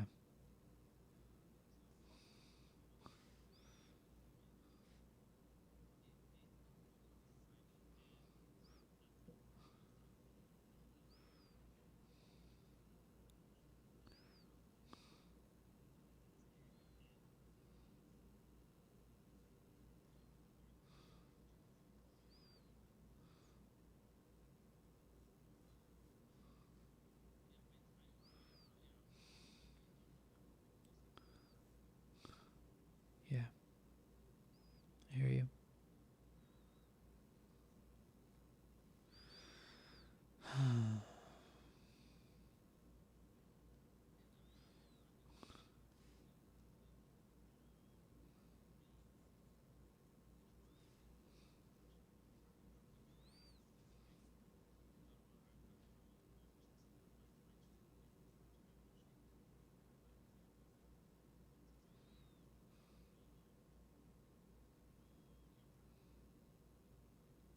Mhm.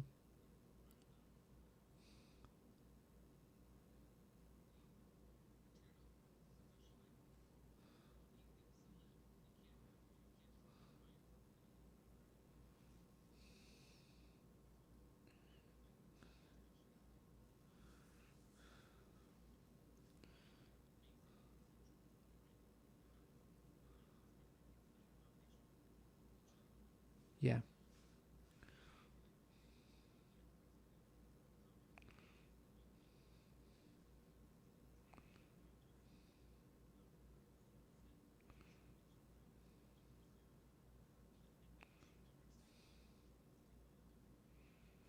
Mhm. Mhm.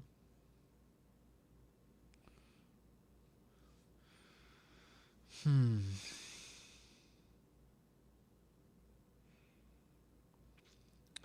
Yeah.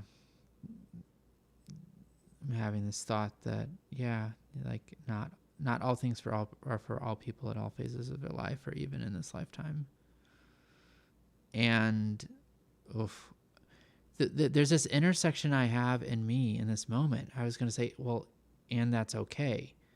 But then when I say, and that's okay, there's this part in me that wants everyone to have equal access and be liberated and live a life that I think is a good life, right? This good and fair and just life. And it's at times, like now, it seems like these two ideals are contrary to each other and can't live with each other.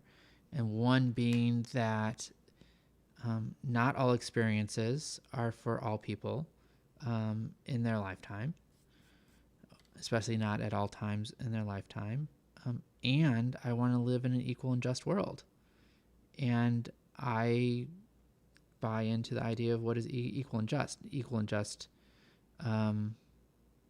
not necessarily being everyone gets exactly what they need at this time in this lifetime for them, but it's more like, oh, everyone has equal rights to money and power and shelter and love and community and all of that, all the things that in anti-oppression spaces that we talk about, wanting to have all of these things. But then there's this other idea, the spiritual idea that, well, maybe in this lifetime I'm meant to be poor and struggle and understand what it's like to have food insecurity, or to be alone, or to be a CEO, or whatever happens. It gets, I feel really icky on the inside, because I feel like it's such a slippery slope that can so easily lead to folks saying things like, oh, well, they're just a drug addict and poor because that's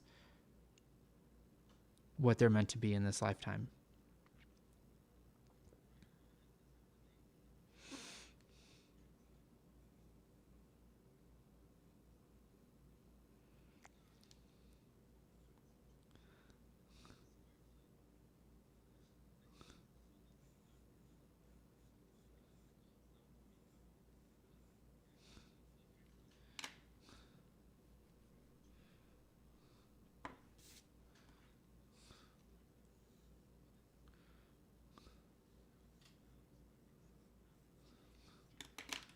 Yeah.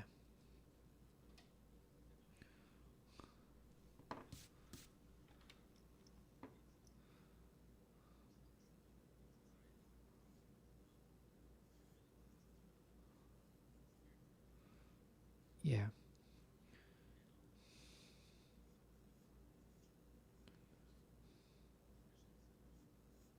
Mm-hmm. And then that also leads into story. It leads into story about what does it mean to live a good life? What does it mean to, um, yeah, oh, like the right? Who deserves certain types of comforts? Who deserves, yeah, ugh,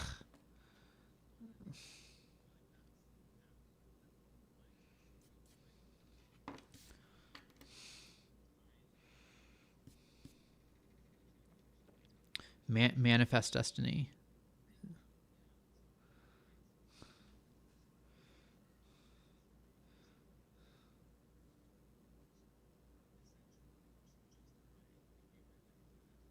Yeah.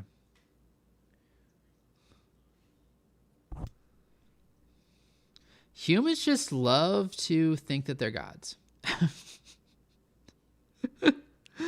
Oh, oh, yes.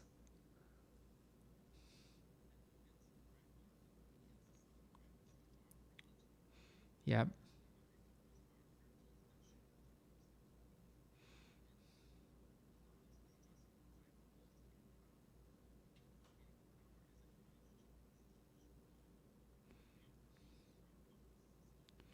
Yeah.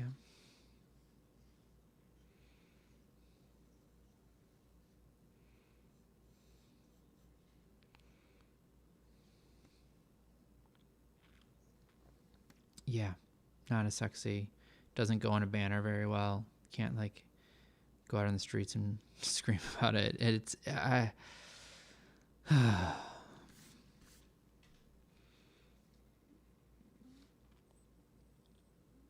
It's a lot. And I'm always looking for the both and on this particular, right? I don't find it often. I don't know if I've ever found. There's some times where I've like found a little bit of peace. I'm like, okay, here's the both and to everyone is going to have their own experience in this lifetime, and different tools and different experiences are for different people, and and we have a system where everyone can do what they're most meant to do in this lifetime.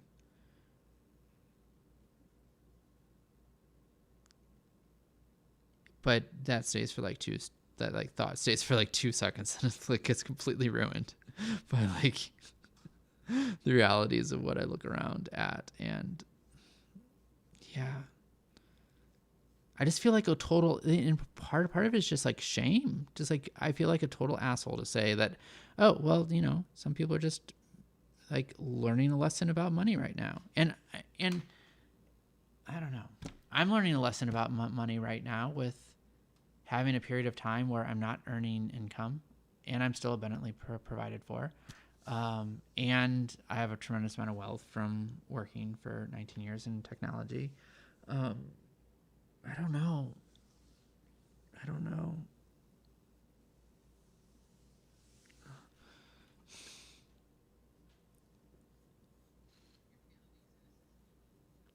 Yeah.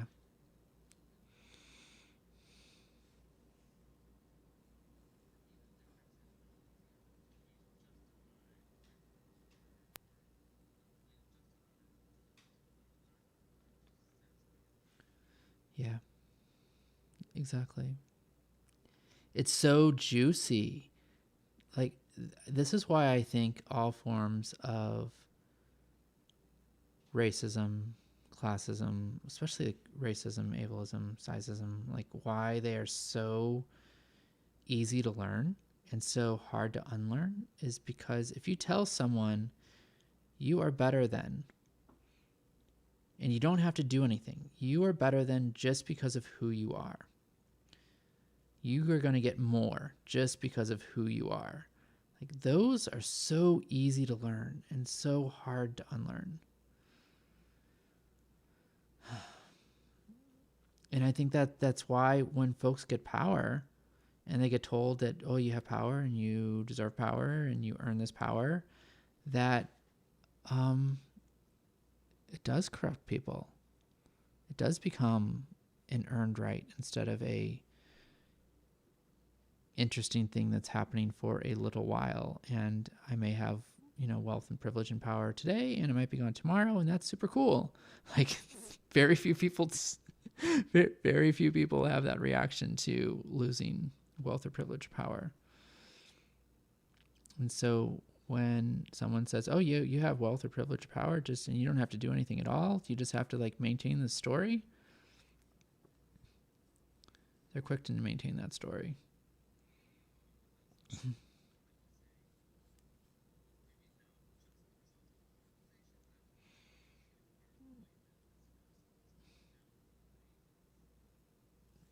It's like,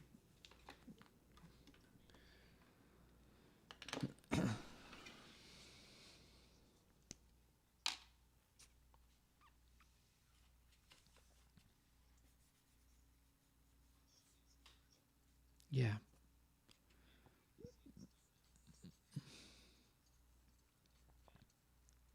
yeah,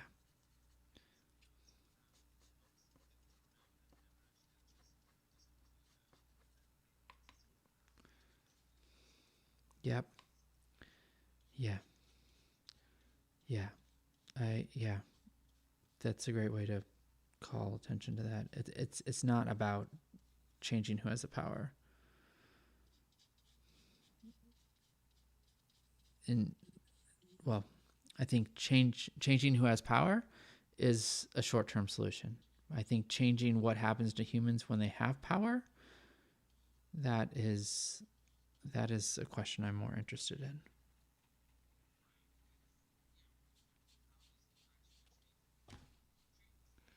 Yeah. Yeah.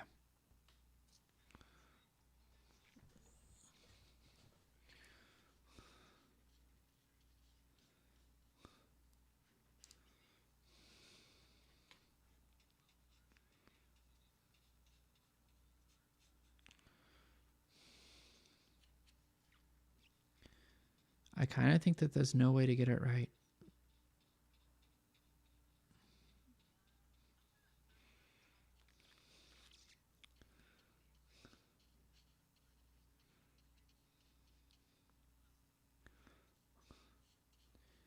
Do you think that as it becomes more accessible for more people to have basic needs of living and more comfort easily accessible to them, do you think that as that increases across um, humanity due to technology and science, do you think that that will help us get to a place of solving it in your most optimistic view, or is it something else? Or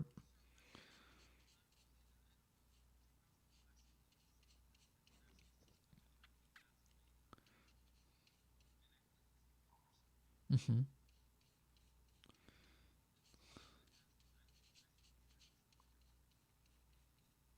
Okay, yeah,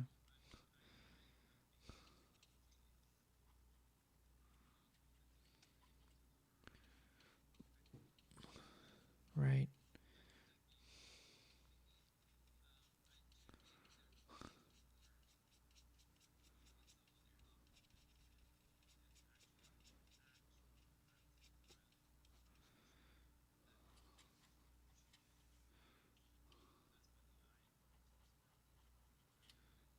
yeah,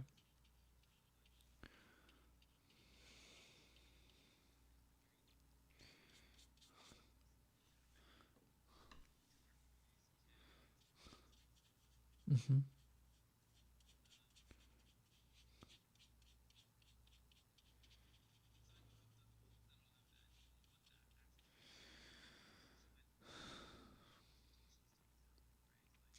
yeah,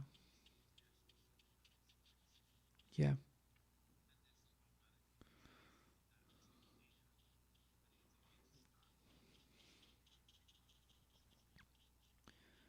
yeah. I hear you.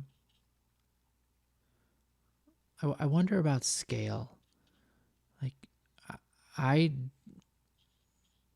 I'm not aware of any communities that have existed in a way that we might uphold as an equitable, just community. I'm not aware of any of them that have existed on the size of millions of people. And maybe I haven't studied all the history. I'm aware of lots and lots and lots that are like 8 people, 10 people, 60 people. Um, I'm aware of communities like that.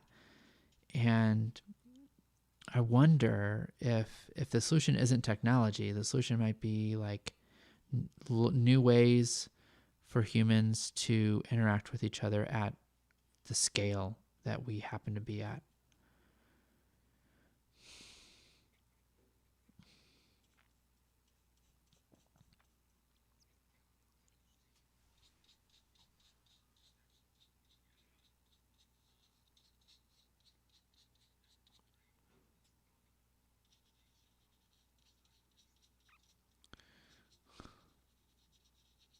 Mm-hmm.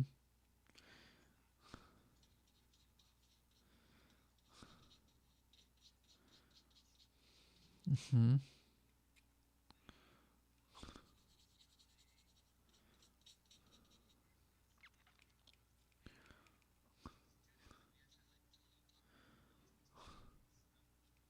Okay,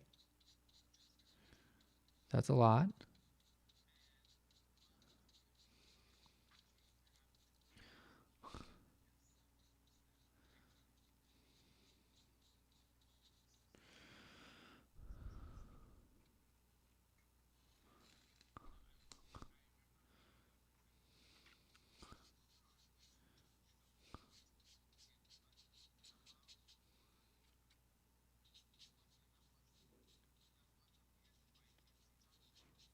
Yeah.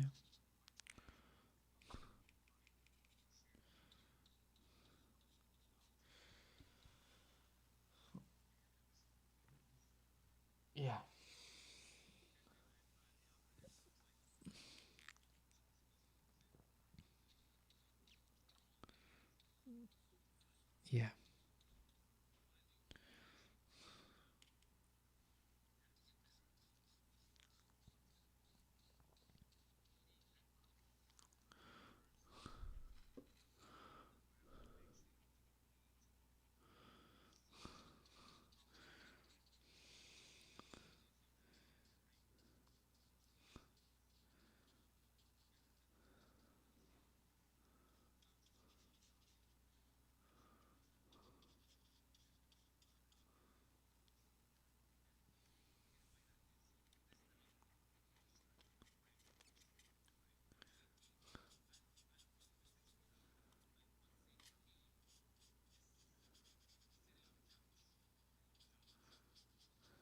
Uh-huh. Yeah.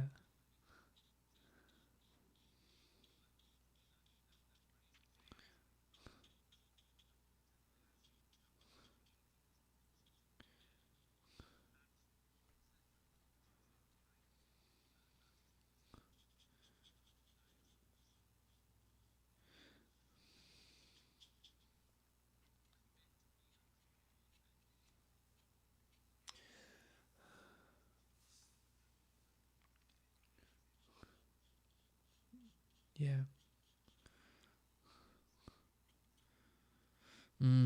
It's so liberating when I don't know. I I'm having a couple thoughts. One is why throughout time when there were small tribes of folks who were getting along great internally, why did they war with other tribes? And that's a rhetorical question, just like, I wonder why throughout time do groups of folks, whether they're, Germanic tribes or student run institutions at UCLA with a semi similar cause, like why do they come up against each other? Like, what about humanity does that? That's one question. And the other thing I'm thinking about is this coach training that I'm in, where on the first day, the lead facilitators said, you may have been in other groups or other trainings like this where they make a safe space and there are community agreements and we agree to, like, these different things to make space be safe for everyone. And he said, this is not that. This is not a safe space. This is not a safe space. You are responsible for safing yourself. And then he went on talking, like, if you want your money back, this is for you. Like, if you weren't aware of this, if you, like, there was a vetting process to get to this point, and everyone knew what they were getting to before we got it. But being in this space where everyone is required to save themselves and using all of my classmates to project all of my unknown shit onto and have them mirror it back to me has been so amazing. It has been so amazing for my growth, and it makes me want to have these spaces elsewhere. And I'm just having the thought, like, oh my, like, could something like this actually, like, cause people not to like warring tribes? There were things that we did, like, in the first weekend where like people would notice, oh, I have a persona in me, and it's like this angry bitch persona, and I hate this part of me, and I don't want to let it out, and I see it in everyone else, and that person would get a job to, like, get an assignment, get to know this persona more. And what I need you to do right now is look at everyone's little thumbnail on Zoom and come up with the most petty, bitchy thing you can say about their appearance and speak it into the room. And do it for every person here. And then every person who received it is safing themselves, and we have this agreement and it's consensual. They get to say, I wonder, in what way is that true about me? And what do I have to learn from that? And the person saying it is realizing, is like getting the experience of, like, oh, this is an unowned part of me that I'm pushing away and is coming out. And there's this gift in this part of me, which is the ability to differentiate fair from unfair and to feel anger completely. It's like a little, yeah. So, like, having this experience of, like, everyone owning their own stuff, it feels really, really good.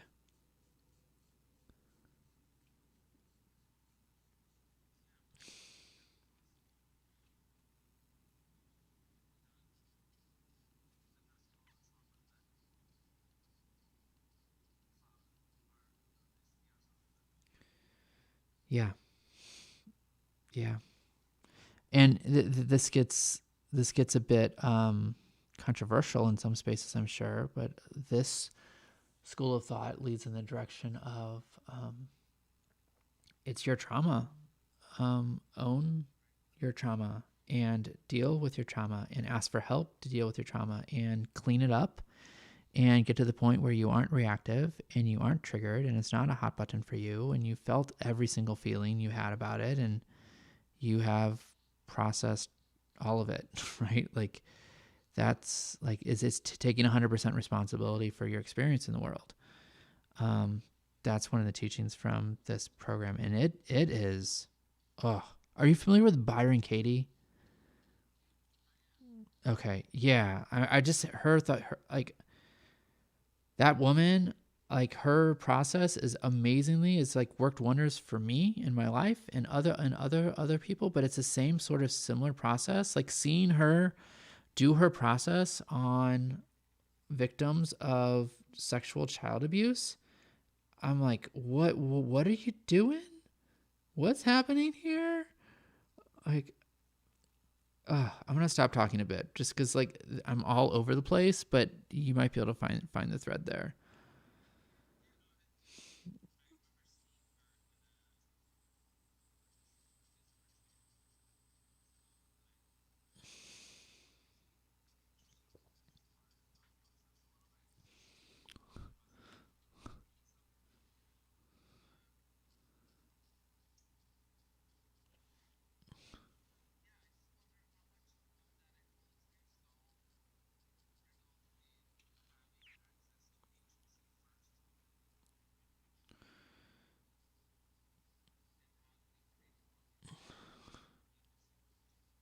That's a great question. Yeah.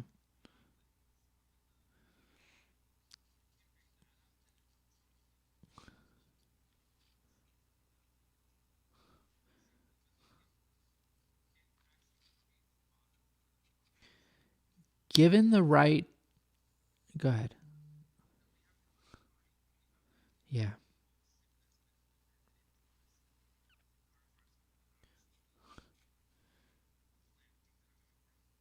Yeah. If, yeah. If given the right tools, do you think people can source that on their own? So do you think that people can source go from a place of um victimhood, either internal or external, to a place of sourcing their own agency? Do you think that that can be an internal process for someone who has been taught how to do it?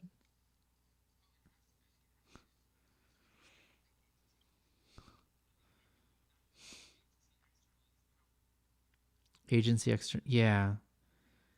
Oh my God. It reminded me of like in the corporate world. I would get so pissed when some leader would get up and talk about empowerment and empowering our people. And I'm like, fuck that. I don't want to empower people. I want to give people power. Like share real power with people. Don't empower them. That's like you like taking off your crown and shaking fairy dust on someone and like giving them little bits that you can take away later. Like I want real actual power in our systems. Um, ugh.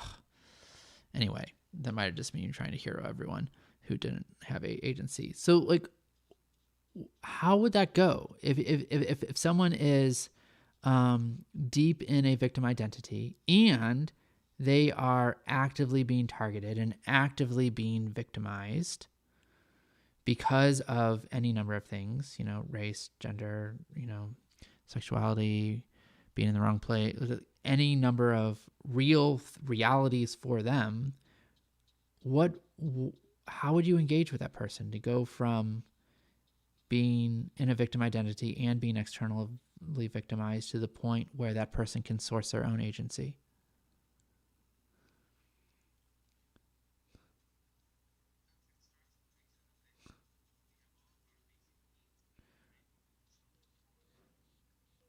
Mm-hmm. Safety.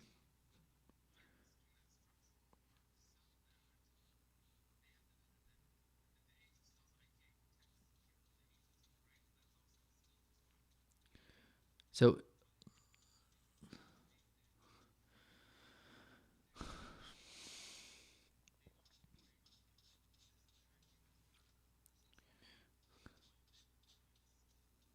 yeah, yeah.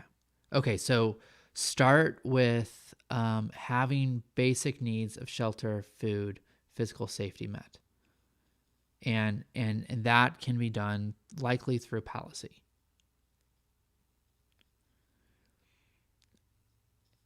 Yeah, just like hearing you say that and feeling into that, I'm like, oh yeah, yes, yes.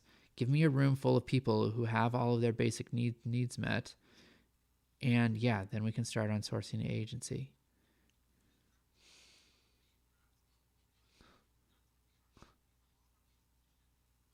Yeah, right. Rice beans, a place to put my head at night, and I can get from point A to point B without being raped.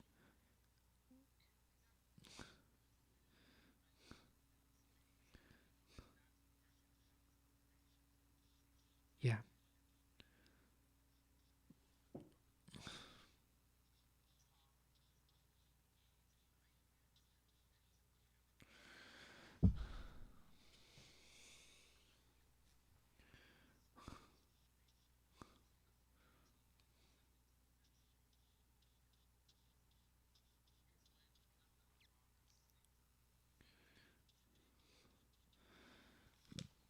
Mm-hmm.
Yeah.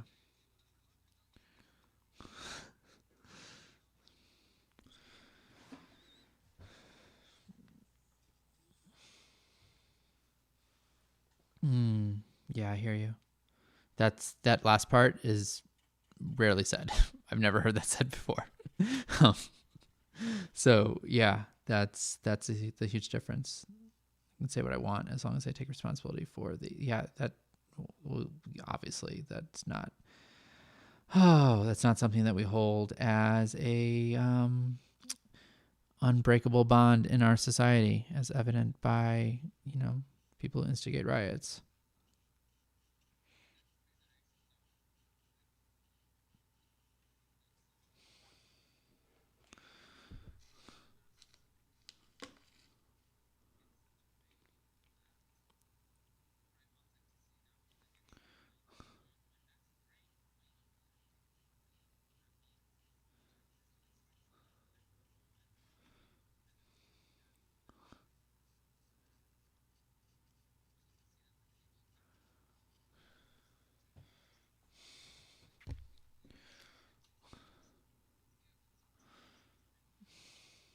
Yeah,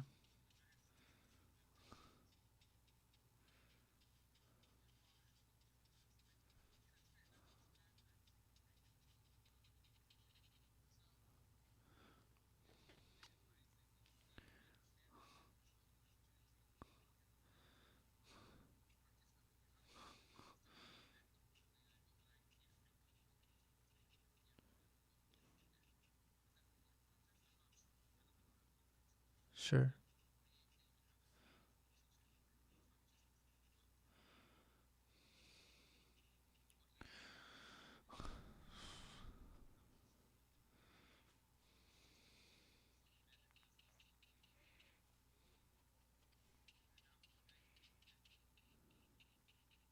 Mm.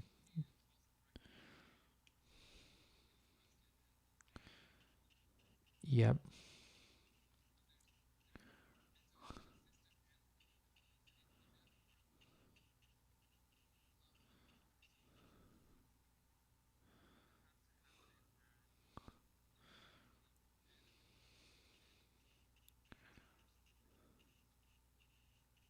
Yeah.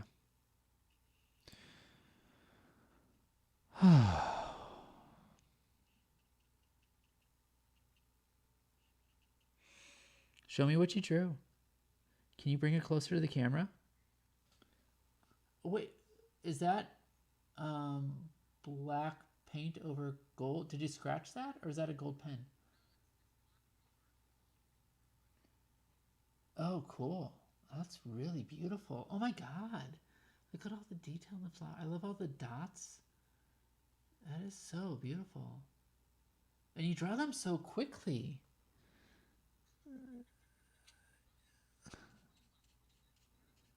Yeah, yeah, maybe.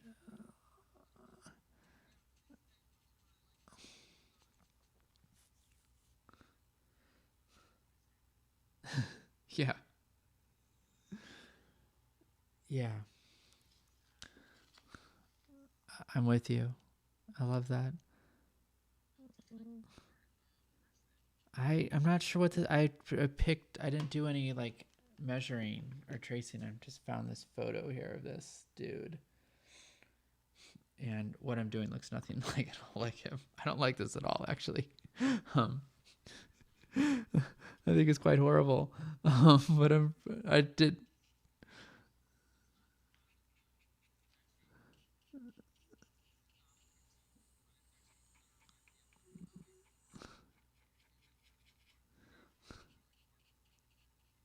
It does. It does. The hair too, right? Like that weird haircut he has and the long face. Oh God. Oh. Okay. I'm gonna do something to this.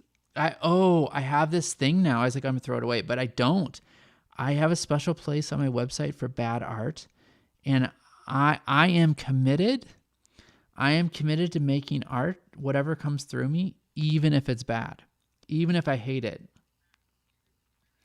Well, I don't know. I have an agreement. Like every piece of bad art I make, I put it on my website, and I'm gonna leave it there for a year, and I sell it for $100 flat, and end up like getting this bad art collection going. And in a year, I can maybe paint over it. Um, that's the agreement I have right now. It loosens up. Something else from the Artist Way says, oh, it's a statement. Great creator. I take responsibility for the quantity and you take responsibility for the quality.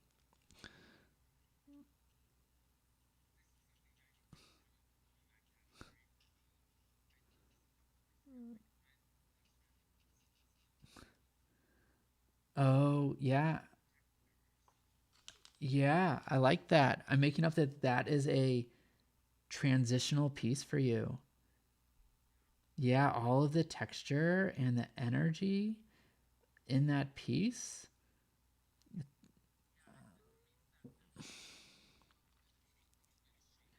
Oh my God, yes.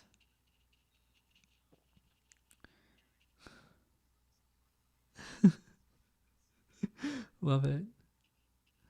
Oh, I'm looking at the time and thinking about a meeting I'm having with one of my classmates who's in Bali. So we meet late at night, but we're meeting in about 45 minutes. And um, uh,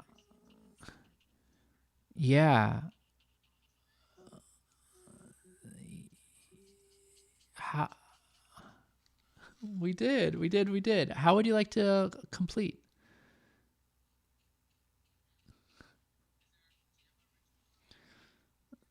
I don't. Well, I mean, no, I mean, not. This is all new, right? I've never painted with anyone before. I have rituals for other things, of course, but this is the first, and this.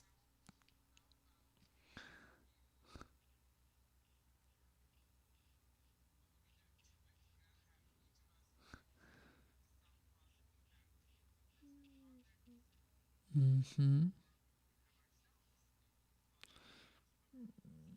Mm.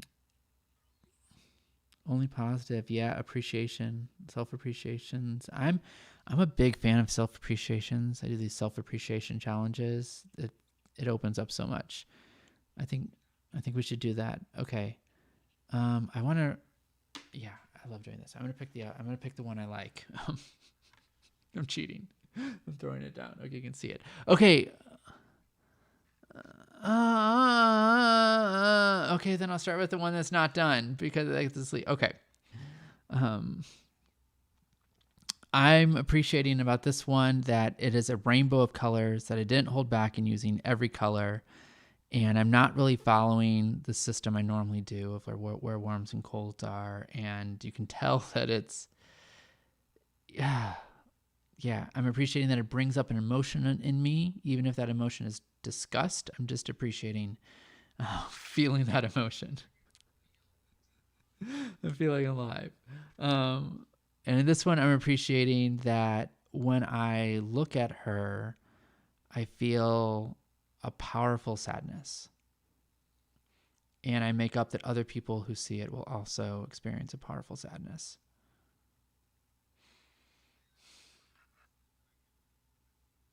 Tell me.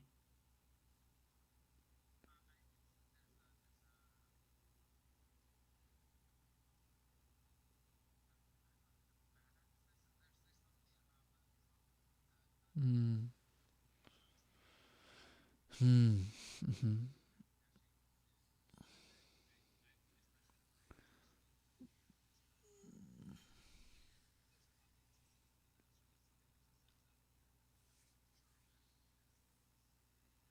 Mm-hmm. Thank you. And I'm noticing I'm appreciating and noticing that I'm having between the two of these. This first one, before we got on, I did some measuring and I did a bit of tracing to like get the measurements right, the proportions right.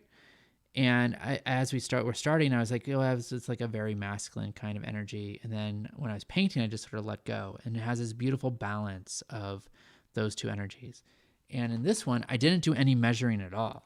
I was just sort of like drew it out and like, it's like didn't do any measuring for proportions and just noticing the difference between the two. I'm appreciating how I can produce two totally different things depending on which type of energy I'm leaning into. Okay, your turn.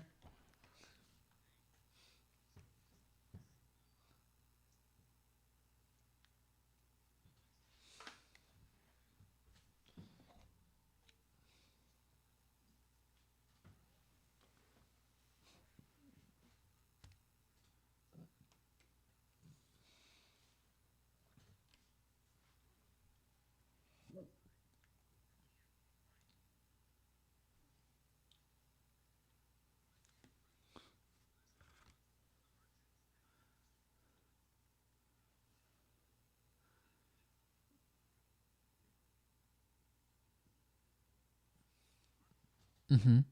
Yeah.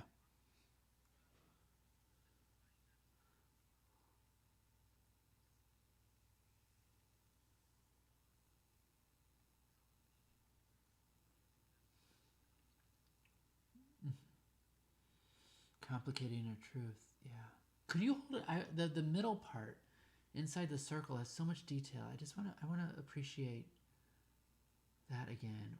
Yeah, I can see it great. It's in perfect focus. That's lovely.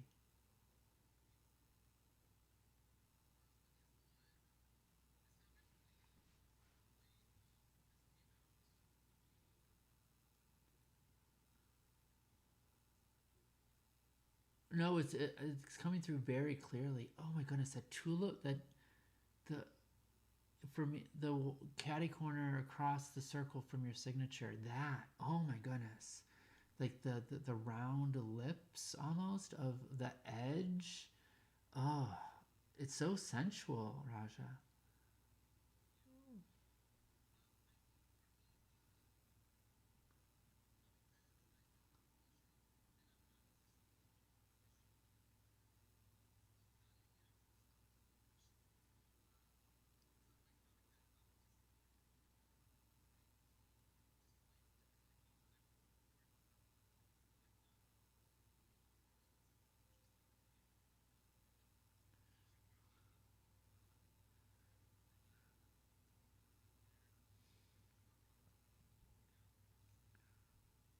Hmm.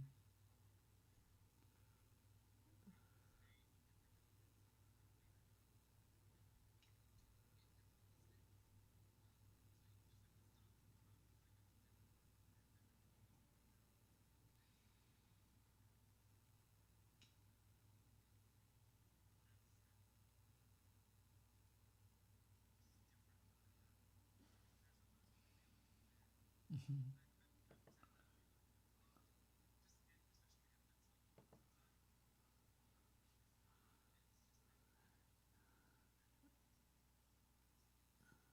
Yeah.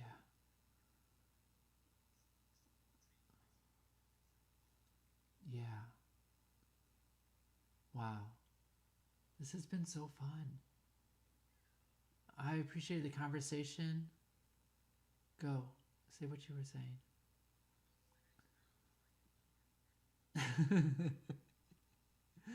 Yeah, I agree. I love I would love to see photos of your work so I can like look at them more closely. Okay, great.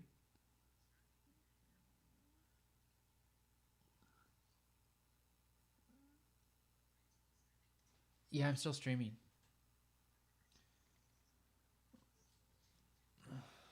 Mm, if I can do that too.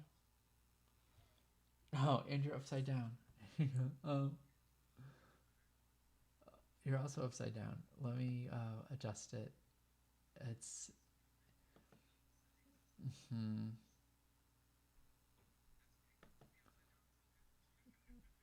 I just flipped you, I think. Wait, I'm not. Wait, hang on. Here we go. Transform. Rotate 180. There we go. Yeah, I can see you now. Mm. Mm. Okay. Mm. Here. I'm here. I'm sideways. Thank you. This was fun.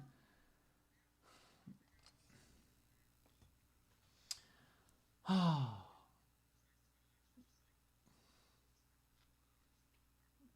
yeah, that was really nice. It's nice to like I might have done something different today that wasn't making art. And knowing that I was gonna meet with you and getting to play with the technology and putting it out there, it felt fun to. Yeah, I haven't. Yeah,